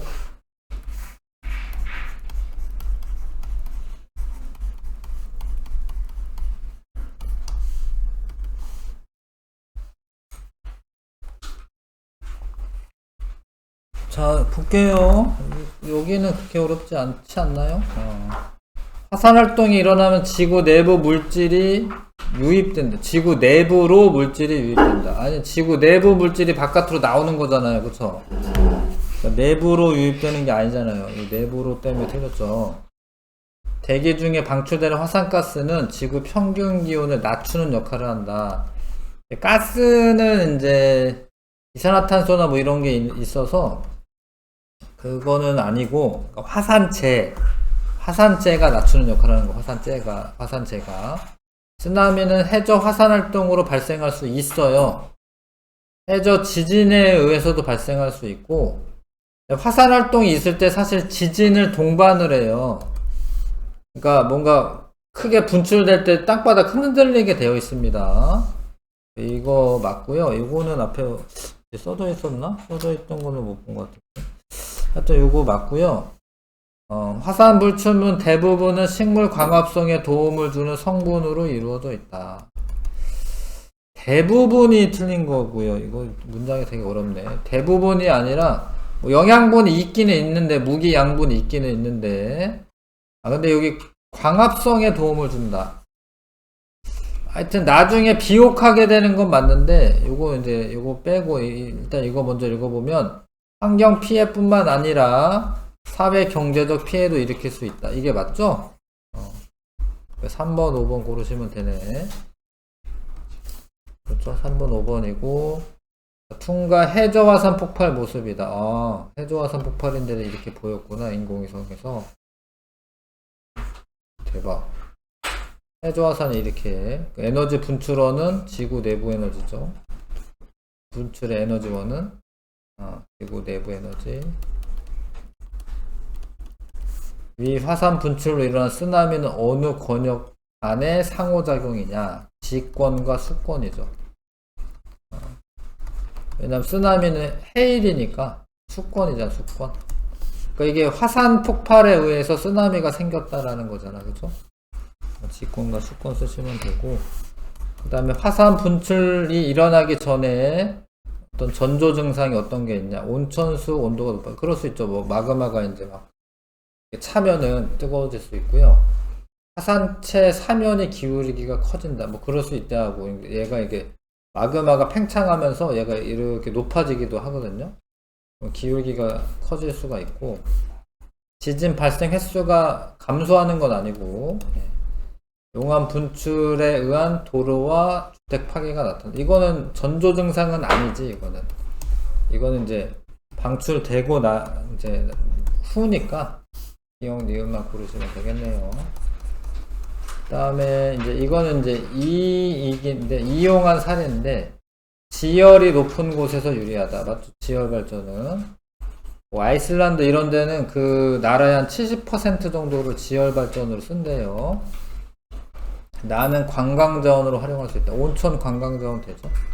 판경계 부근에 위치한 지역에서는 가와 나의 이용이 어렵다. 아니, 얘가 더 쉽지. 판경계에서 이런 게 더 심하니까 어려운 게 아니죠. 3번 고르시면 되고요. 그 다음에 화산 분출물이 있고 나서 그래프를 볼 줄 알아야 돼요. 기온이지, 기온. 기온이 평년보다 떨어졌다 이런 소리야. 여기가 추워졌다 이거지. 그래서 A 구간에서 기온의 변화의 원인은 기권으로 방출된 다량의 온실기체다. 온실기체 때문이면 올라가야 되는 거고, 이해하세요? 이거 내려간 거잖아요. 온실기체가 아니라 화산재죠, 화산재. 기권으로 방출된 화산재는 반사율을 증가시켰다. 이거는 맞지. 그러니까 이게 빛을 반사를 해가지고 이 지표면은 온도가 안 올라간 거죠. 주변 지역에 산성비를 내리게 하여 생태계 피해가 발생했을 것이다. 그것도 맞죠. 아무튼 이거는 산성비가 내릴 수가 있고요. 이거 맞죠. 왜냐면 이제 화산가스 이런 게 많으면 산성비의 원인이 되거든요. 물에 녹아서요, 산성비가 내릴 수 있습니다. 자, 그래서 15 좀 쉬었다 하는 게 낫겠네요. 잠깐 10분 쉬었다가 하겠습니다. 네, 문제 또 풀어보셔야 하고요. 15번부터 198조 15번부터 1등급 도전 문제까지 해보시고요.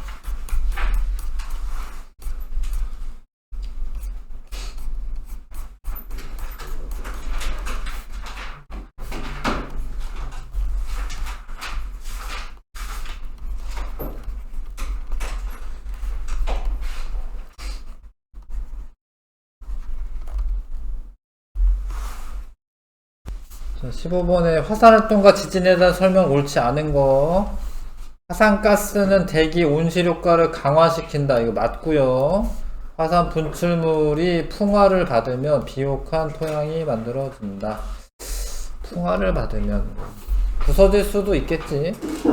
일단 선생님 생각이 맞는 것 같고, 화산활동은 주변 지형에 영향을 미치지 않는다. 이게 틀렸죠? 예, 뭐 용암이 흘러가거나 아니면 뭐 지형에 영향 주죠. 예. 지진으로 지구 내부 에너지가 지표로 방출된다. 이것도 맞죠.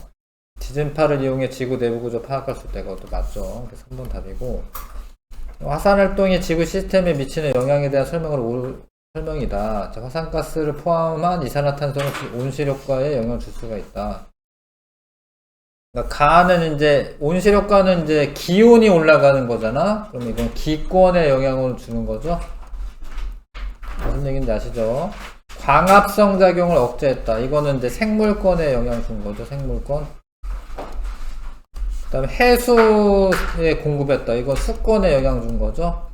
기권, 생물권, 수권 이렇게 쓰시면 되죠. 그 다음에 지권의 변화가 지구 시스템에 미치는 영향과 피해 대책에 대한 설명으로 옳은 것만을 보기에서 있는 대로 골라라.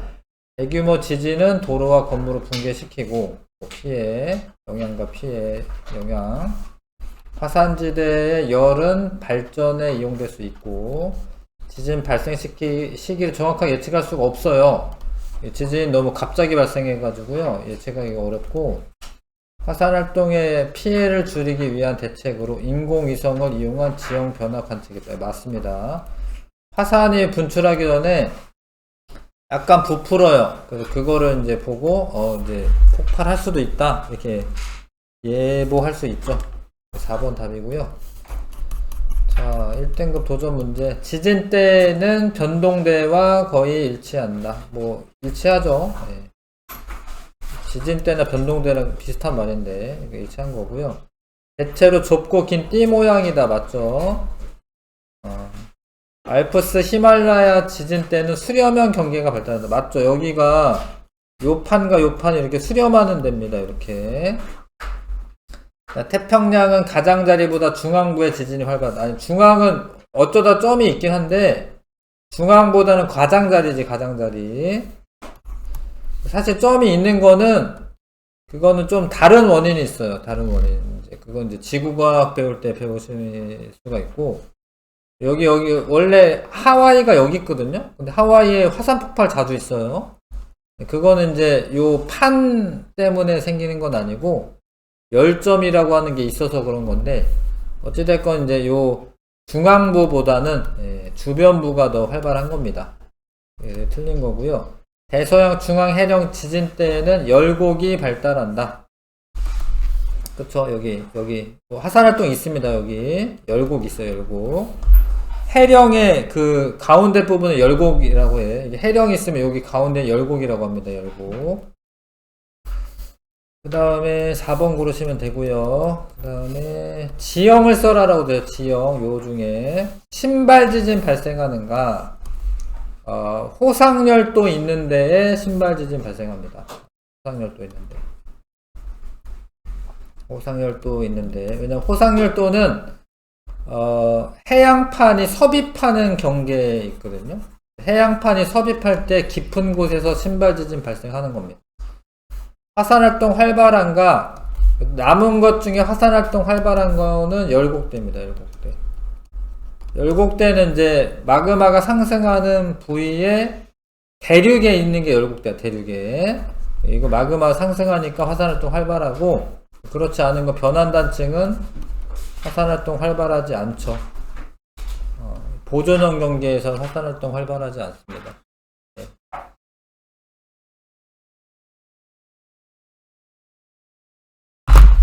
그 다음에 요런 거 좀 어려울 수 있는데 이거 좀 어려운데 이런 거는 좀 이상하잖아요. 그쵸? 근데 이거는 얘 2cm 가는 동안 얘는 몇 cm 가요? 4cm 가죠. 그럼 얘랑 얘는 결국에는 시간 지나면 어떻게 될까요? 얘가 멀어져요. 이거는 발산형 경계로 하셔야 됩니다. 발산형 경계로 하시고요. 얘랑 얘도 이것도 발산형 경계로 해야 될 것 같은데.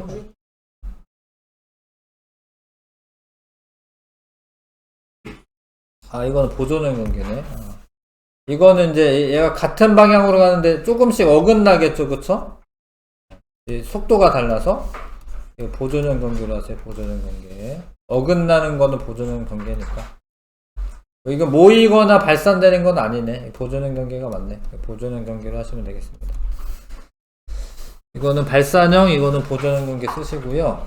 그 다음에 A는 수렴형 경계에 발달한다. 이거 호상열도입니다. 이거 맞고요. 지진의 평균 깊이는 A가 깊어요. A가 깊어요. 여기 지진이 깊어. B는 요 근처고요. 요 근처. A보다 B에서 깊다 틀렸고. 평균 수심은 C는 높으니까 수심이 얕은 거예요. D는 깊은 거고 해구니까. D에서 깊다. 맞죠? C에서 D로 갈수록 해양지각의 나이가 많아진다. 맞는데 여기서 생성이 돼서 점차 1로 가는 거니까 C에서 D로 가는 동안 나이가 많아지는 겁니다. 그래서 C는 금방 생긴 거고 D는 뭐 한 1억 년 뭐 이렇게 있는 거예요. 그러다 이제 소멸하게 되는 건데, 그래서 4번 고르시면 되겠네요. 그 다음에 5번에 화산 분출 이후 지구 평균 기온이 낮아져 곡물 생산량이 감소한다. 이거는 이제 화산재 영향이죠. 화산재. 화산재는 쇠설물이고요. 화산가스는 기체고요. 그래서 화산가스에 포함된 이산화탄소는 지구 온난화가 일어나는 거니까 기온이 낮아지는 건 아니죠. 그렇죠? 그 다음에 나의 화산 쇠설물은 주로 화산 암괴이다. 다량의 화산 쇠설물이 상층 대기로 분출된다. 그러니까 이제 높이 올라가 있다. 이거는 화산재지. 화산 암괴가 아니라, 화산 암괴 돌덩어리니까 꽝 터져가지고 그냥 떨어지는 거고요. 대기층에 머물고 있어야 되는 거는 화산재지. 화산재나 화산진이나 이런 거 틀렸고, 화산활동은 환경적, 사회, 경제적 피해를 일으킨다. 이건 맞죠. 이거 뭐 공항 운행에 지장을 주었다. 곡물 생산량이 감소했다. 이거 맞죠. 2번 하시면 됩니다. 됐고요. 핵심 정리 칸 채우기 되어 있나요? 혹시 200쪽에? 준비되어 있죠? 칸 채우기 같이 하고, 자, 기권, 지권, 수권, 생물권, 외권이겠네요. 외권. 지구 시스템 구성 요소. 그 다음에 해수, 빙하 이런 거는 수권이죠. 수권. 2번의 수권. 자, 외권의 무엇은 우주선과 태양풍 차단한다. 이거는 자기장입니다. 자기장은 외권이야. 외권. 이제 이 지구 대기권보다 훨씬 크게 이렇게 있어요. 이렇게 자기장이. 외권입니다. 외권의 자기장. 예, 태양풍이나 우주선 등을 차단한다. 그 다음에 외핵은 액체 상태입니다. 4번 액체 상태. 기상현상, 대류운동 활발한 건 대류권이죠. 5번 대류권. 매우 안정한 층, 수권에서 수온약층이 안정한 층입니다. 6번에 수온약층이 안정한 층이다. 그 다음에 지구 시스템의 에너지원에는 태양에너지가 있고요. 7번에 태양에너지죠. 태양 쓰시면 되고, 태양에너지 가장 많은 비율 차지한다. 지구 내부 에너지는 이제 화산활동 이런 거, 지각변동 일으키는 에너지원이고요. 조력에너지는 이제 밀물 썰물 일으키는 거고, 물이 순환을 일으키는 주된 에너지원은 태양에너지다. 태양에너지. 근데 이제 이 물이 순환하는 과정에서 날씨 변화 일어나고 지표 변화도 일어난다. 그래서 탄소 순환도 있다. 탄소 순환은 각 권에서 작용하는 탄소 형태, 존재하는 탄소 형태가 다릅니다.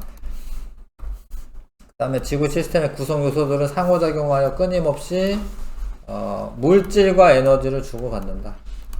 물질과 에너지가 순환을 하고 있죠. 얘들 알고 있어야 하고요. 그 다음에 대부분 화산과 지진은 판의 경계에서 발생한다. 판의 경계. 10번은 경계 쓰면 되고, 그 다음에 지각 상부와 멘트를 포함한 두께 100km의 단단한 부분은 암석권이라고 한다. 암석권 조각을 판이라고 하고요. 자, 열곡대, 해령 이런 거 생기는 거는 수렴형 경계고, 아니다. 발산이구나. 미안. 발산형 경계고, 마그마가 상승하는 부분입니다. 대서양 중앙해령이나 동아프리카 열곡대, 동아프리카 열곡대가 발산형 경계에 해당하고, 서비평은 이제 해양판이 있으면 서비평이고요. 충돌형은 대륙판이 서로 수렴하는 걸 충돌형이라고 하는데, 거기에서 발달하는 지형은 습곡산맥입니다.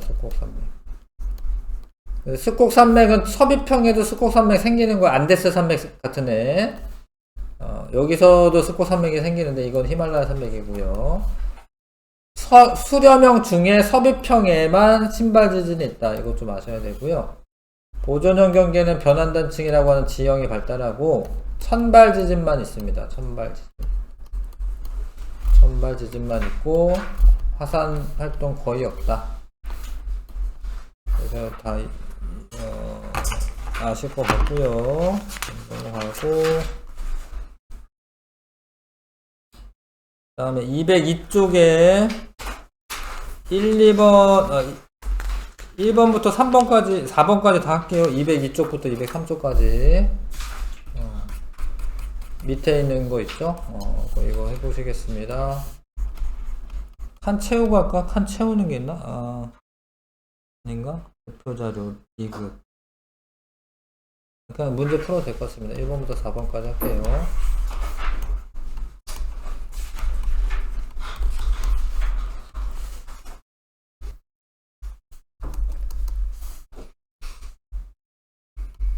자, 보겠습니다.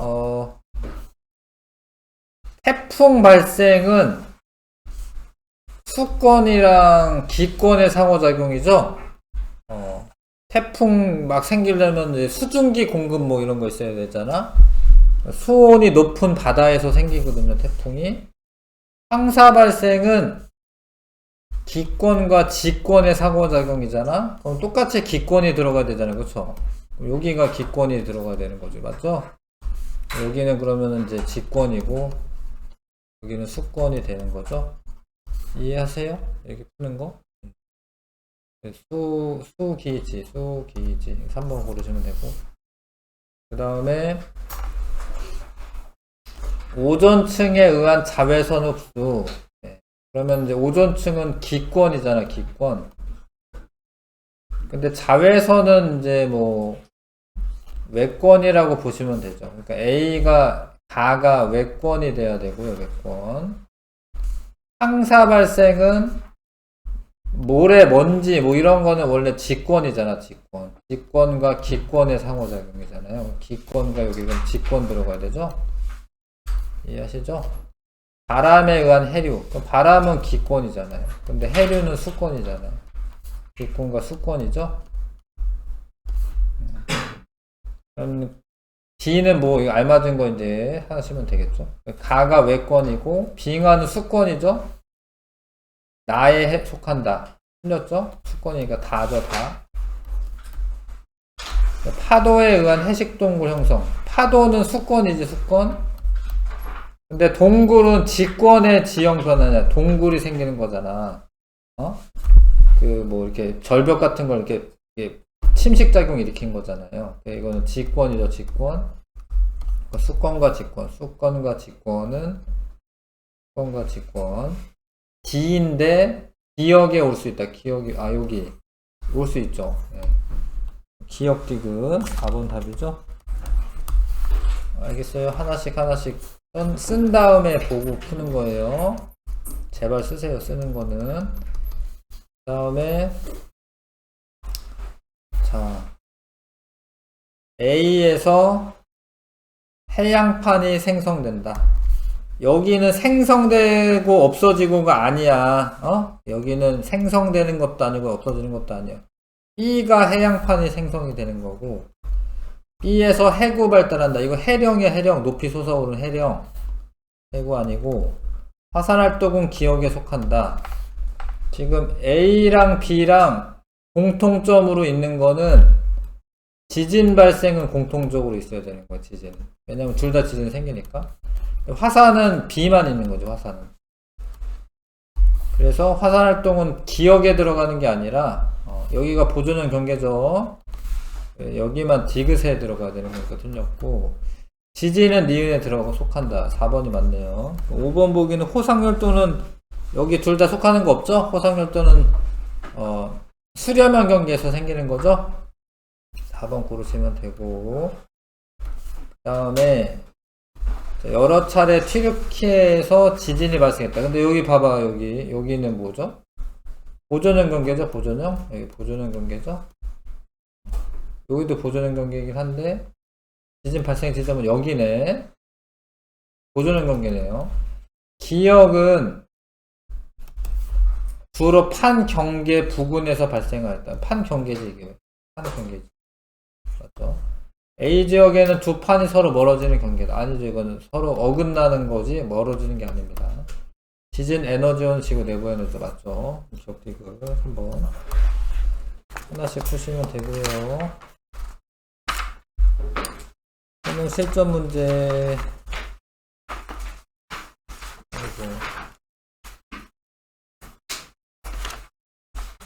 숙제를 수능 실전 문제 숙제로 다음 주에 안 오거든요. 204에서 209쪽까지 204에서 209쪽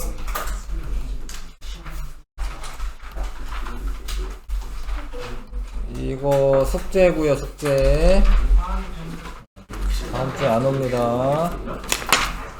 미리미리 숙제 좀 해주시고 역학적 시스템 조금 보겠습니다. 215쪽 역학적 시스템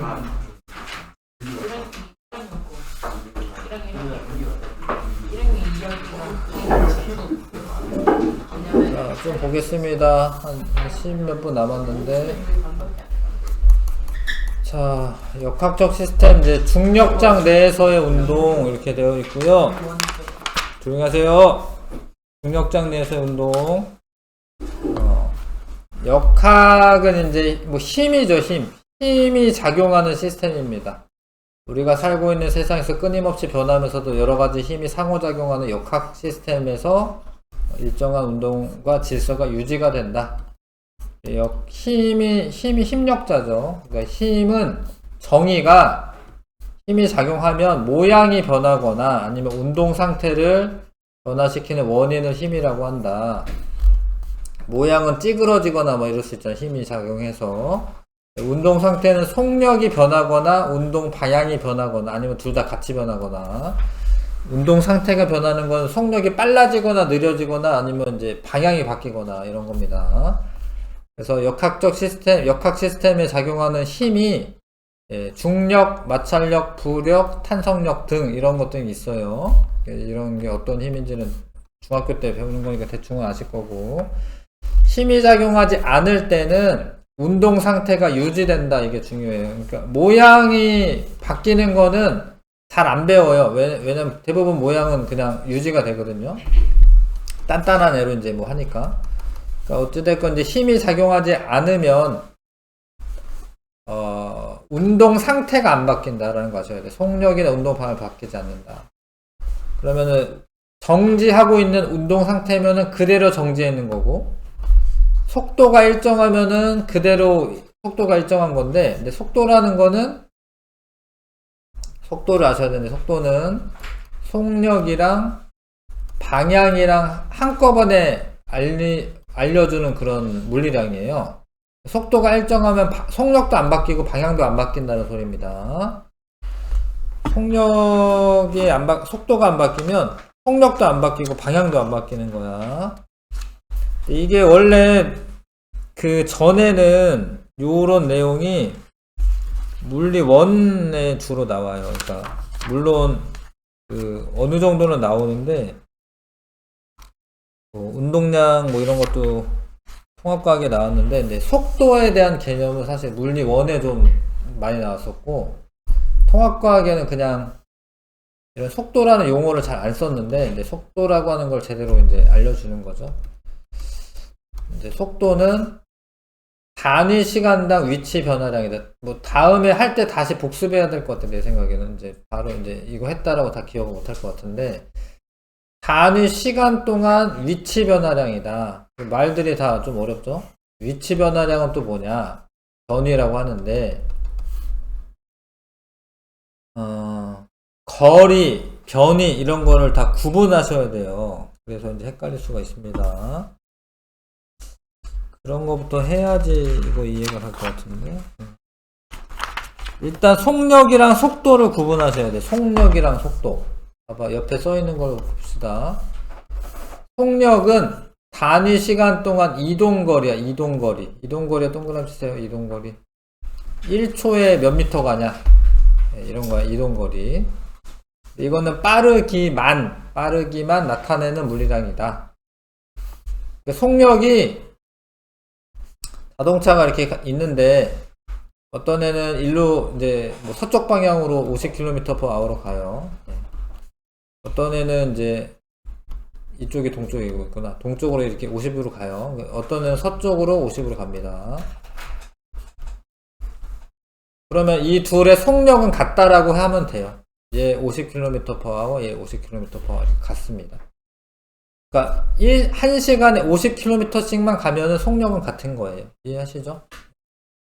거리만 같으면 돼. 근데 속도는 방향을 포함하는 물리량이에요. 그래서 이 자동차의 속도가 얼마냐 이렇게 물어보면 동쪽으로 50km/h입니다. 이렇게 방향도 알려줘야지 속도를 알려주는 거예요. 그러니까 우리는 보통 쓸 때 속도 빠르다 이렇게 얘기하는데 그거는 좀 잘못된 거예요. 하여튼 속력이 빠르다 이러면은 더 맞는 거고요. 속도는 방향까지 포함하기 때문에 이 자동차 속도 얼마냐 이렇게 물어보면 동쪽으로 50km/h입니다. 이렇게 말하는 거고 얘는 속도가 얼마니 그러면 서쪽으로 50km/h입니다. 이렇게 얘기해요. 그러니까 속도는 방향이 있어요. 속도는 방향. 그래서 하나를 내가 플러스라고 이제 설정하잖아요. 그럼 정반대 방향은 마이너스라고 우리가 계산을 합니다. 방향이 있어서 마이너스 50km/h 좀 이상하잖아. 그쵸? 우리 들어본 적 별로 없잖아요. 근데 한쪽을 이제 우리가 계산을 해야 되는데 속도 변화랑 이런 거를 해야 되는데 하나를 플러스로 설정하면 정반대는 마이너스라고 두는 거예요. 그렇게 합니다. 그래서 직선상에서 운동하는 물체의 운동 방향은 보통은 그냥 편의상 그러니까 오른쪽으로 이동하는 걸 플러스를 할 거야. 그건 사실은 그건 정해진 거 없어. 자기가 마음대로 하시면 되는데, 근데 웬만하면 오른쪽을 플러스를 하고, 왼쪽으로 가는 거를 이제 마이너스로 할 겁니다. 정반대 방향으로 가는 거를. 동쪽으로 움직이는 물체의 속도를 플러스 2m/s로 나타낼 때, 만약에 같은 속력으로 2m/s로 반대 방향으로 움직이고 있으면 마이너스 2m/s로 나타냅니다. 그렇게 하는 거야. 이렇게 제발 해줘. 속도는 방향이 있다. 속도는 방향이 있습니다. 근데 이게 변위가 뭔지 알면 좀 더 좋은데 변위는 위치 변화량인데 위치 변화량이랑 이동거리랑은 달라요. 이동거리랑은 이게 같은 게 아니야. 위치가 변화가 어디로 됐냐거든요. 이게 방향이 있어요. 그러니까 이 어떤 애가 여기 있다가 한 2초 지났더니 여기로 갔어. 서쪽으로. 그러면은 얘는 위치 변화량이 서쪽으로 2m. 이렇게 얘기하는 거고 여기에다가 여기로 갔어요. 그럼 얘는 변위가 얼마냐 이렇게 물어보면 동쪽으로 2m. 이렇게 얘기하는 거야. 근데 얘는 이동거리가 얼마냐 이렇게 물어보면 뭐라고 말해요? 그냥 2m 이렇게 말하죠. 거리가 얼마냐 이러면 2m 이렇게 말하는데 변위가 얼마냐 이러면은 위치 변화량이 얼마냐 이런 거는 서쪽으로 갔냐 동쪽으로 갔냐가 달라요. 다릅니다. 이런 건 이제 다음에 다시 또 할 거야. 이제 다시 한번 더 해야 될 것 같아. 예를 들어서 이게 트랙을 도는 사람이 있어요. 예를 들어서 400m 트랙이야. 한 바퀴를 돌고 와. 그러면 이동거리는 얼마죠? 400m 이동한 거지, 그쵸? 근데 제자리로 다시 왔잖아요. 그럼 그 사람은 위치 변화량은 얼마죠? 그러면 그건 0이 되는 거예요. 변위는 0이 되는 거예요. 그런 게 달라. 이게 정의가 다르기 때문에 이게 다릅니다. 그래서 얘가 꼬불꼬불하게 가요. 예를 들어서 이렇게 가는데 한 200m 정도 이렇게 갔어. 근데 여기서 여기까지 직선 거리는 100m야. 그럼 얘가 원래는 이렇게 갔어요. 그러면 얘 이동 거리는 얼마죠? 200m라고 말해야 되는데 변위의 크기는 요 100m입니다. 100m. 위치가 변화된 값은 100m밖에 변화가 안 된 거예요. 뭐 대충 감이 오실까? 그렇게 해야 돼. 변위는 위치 변화량이고 이동거리는 진짜로 이동한 거리고 그렇게 해야 해요. 해야 돼. 해야 합니다. 그래서 만약에 속도는 시간분의 변위로 할 거고요. 시간분의 변위로 할 거야. 근데 단위는 똑같아요. 단위. 근데 이거를 이제 말할 때는 이제 방향을 알려주면서 말을 하셔야 돼요. 그래서 이것도 중요하고, 직선상에서 물체 운동 방향은 플러스와 마이너스 부호로 나타낸다. 얘랑 얘랑 정반대면은, 얘 둘은 반대 방향이면 그런 거지. 반대 방향. 반대 방향이면 하나가 플러스면 하나가 마이너스입니다. 그래서 우리가 등속도 운동 이렇게 말하거든요. 그러면은 등속, 여기 앞에 있는 등속은 뭘 말하냐면 속력이 같고, 속력 같고요. 도까지 붙으면은 방향이 변하지 않는 거예요. 직선 운동화, 직선. 직선 운동하면은 등속도 운동한다 이렇게 말합니다. 속력과 운동 방향이 일정하면은 등속도 운동하는 겁니다. 무빙워크가 보통은 이렇게 일직선으로 되어 있잖아요. 이렇게 곡선으로 된 거는 본 적이 없는 것 같은데. 하여튼 일직선으로 되어 있잖아요. 공항 가거나 이러면 엄청 기니까. 여기 타고 있으면은 찌 가죠? 뭐 갑자기 빨라지거나 이러나? 뭐 안 그러죠? 이 갑니다. 이제 속도, 속력 일정하고 방향도 일정하고. 이러면 등속도 운동한다 라고 합니다. 이렇게 얘기하고요. 자, 그래서 이제 V는 속도야, 속도. 시간분의 이동거리. 근데 여기 이동거리라 썼는데, 직선 운동 하니까, 어차피 방향을 안 바뀌니까, 이동거리나 변이랑 이때는 같아져요. 다시, 무슨 얘기냐면, 얘가 이렇게 곡선으로 가면, 이동거리랑 변이랑 다른데, 만약에 어차피 직선이야, 직선. 직선으로 가면은 100m 이동했어요. 이동거리도 100m인데 방향이 안 바뀌었으니까 변이도 어떨까, 변이 똑같은 거예요. 직선 운동하면은.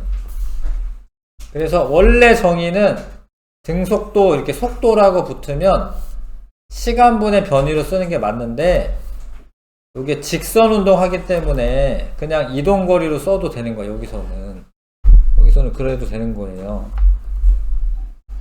그래서 V는 시간분의 이동거리. 양변에 T 곱하면 어떻게 돼요? 양변 T 곱하면 이동거리는 VT.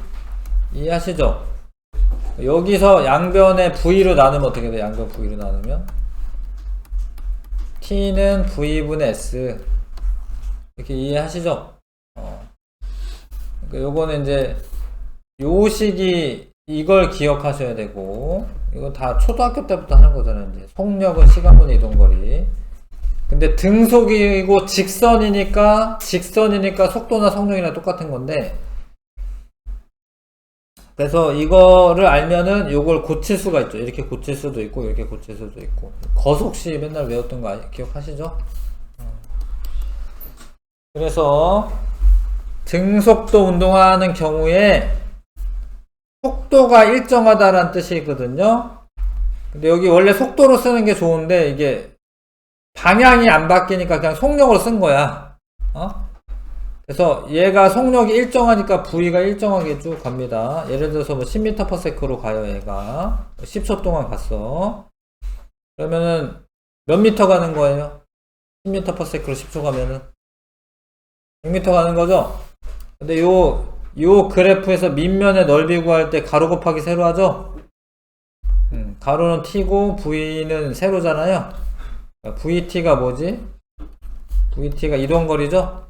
이 속력 시간 그래프에서 밑면의 넓이는 뭐다? 이동거리다. 이해하시죠? 이런 거? 근데 이건 이제 등속도 운동에서는 이런 거, 이렇게 그림이 그려지는데, 만약에 이제 나중에 이제 가속도 운동 이런 게 나오죠. 가속도 운동. 그러면 여기 요 밑에 면이 이 의미하는 것도 마찬가지로 이동 거리. 예, 원래는 변이라고 하는 게 좋겠지만 이제 방향이 안 바뀌니까 이동 거리가 되죠. 자, 조금 설명했는데 여기 이런 건 중학교 3학년 때도 다 하는 거예요. 이거는 자, 속도가 일정하면은 시간에 따른 이동 거리가 일정하게 증가를 합니다. 일정하게 증가를 해요. 근데 요 이동거리 시간 그래프에서 기울기가 x 증가량분의 y 증가량의 기울기잖아. 그쵸? x는 t고 y는 s야. t분의 s, 시간분의 이동거리. 그러면 그게 뭐죠? 시간분의 이동거리 속력이죠? 그래서 이동거리 시간 그래프에서는 기울기가 뭐야? 속력이죠, 속력. 여기서는 기울기가 빵인데 이거는 이제 뭐 다음 시간에 하고요. 그래서 이동거리가 일정하게 증가하면은 기울기도 일정한 거고, 기울기 일정하면 속력 어떤 거죠? 속력 변하는 건가요? 안 변하는 건가요? 안 변하는 거죠? 이거 속력 안 변하는 거죠? 속력 증가하는 거 아니죠? 이동거리가 증가하는 거죠? 그런 거를 다 구분하셔야 된다. 이거는 이동거리가 증가하는 거지 속력이 증가하는 게 아니다. 왜냐면 기울기는 변화가 없잖아요. 그렇죠? 그런데 힘이 작용하지 않을 때는 관성이라고 하는 게 있어서 원래 운동 상태를 유지하기 때문에, 운동 상태가 변하지 않기 때문에 등속도 운동을 하게 됩니다. 그래서 예를 들어서 뭐 우주로 이렇게 막 뭐 마찰도 없어요. 한번 이렇게 앞으로 가는 애가 있어요. 내가 안 밀어준다라고 해서 얘가 그냥 멈추나? 멈추는가요? 안 멈춰요. 뭐 보이저호 이런 거 막 거의 한 50년 전에 쐈는데 계속 날아가요. 왜냐면 움직이는 물체이기 때문에 주변에서 힘이 작용하지 않으면 얘는 그대로 운동 상태 유지됩니다. 그쵸? 등속도 운동, 힘이 작용하지 않으면 등속도 운동한다. 힘이 작용하지 않으면 등속도 운동한다. 근데 정확하게는 알짜 힘이 0이면, 그러니까 예를 들어서 뭐 이렇게 되게 매끄러워서 마찰력이 없어. 어떤 물체가 있어. 내가 한번 밀고 말았어. 근데 밀고 말았다고 그냥 멈추나? 안 멈추고 어떻게 돼요? 계속 가죠. 근데 그때 작용하는 힘은 빵이냐? 그건 아니고 중력이 있어요. 중력이. 근데 얘를 받쳐주는 수직항력이 있어요. 힘의 방향이 반대고 힘의 크기 같으면 알짜 힘이 얼마지? 0이지 0. 이런 경우에는 계속 앞으로 가는 거예요. 이제 이미 운동하고 있는 물체이기 때문에. 무슨 얘기인지 알겠어요? 힘이 작용은 하고 있는데 다른 힘에 의해서 알짜 힘이 0이기 때문에 계속 움직이고 있는 겁니다. 근데 이제 여기서 우리가 배워야 되는 건 이제 가속도 운동을 배우는 건데, 힘이 작용할 때는 속도가 변해요. 그래서 가속도 운동이 됩니다. 이것도 사실 중3 과정에서 배웠어요. 어느 정도 배웠으니까 너무 겁먹지 마시고, 힘이 작용하면은 속도가 빨라지거나 느려지거나 한다. 아시겠지요? 네, 여기서 다음에 다시 하고요. 숙제는 꼭 해와주시고, 수고했습니다.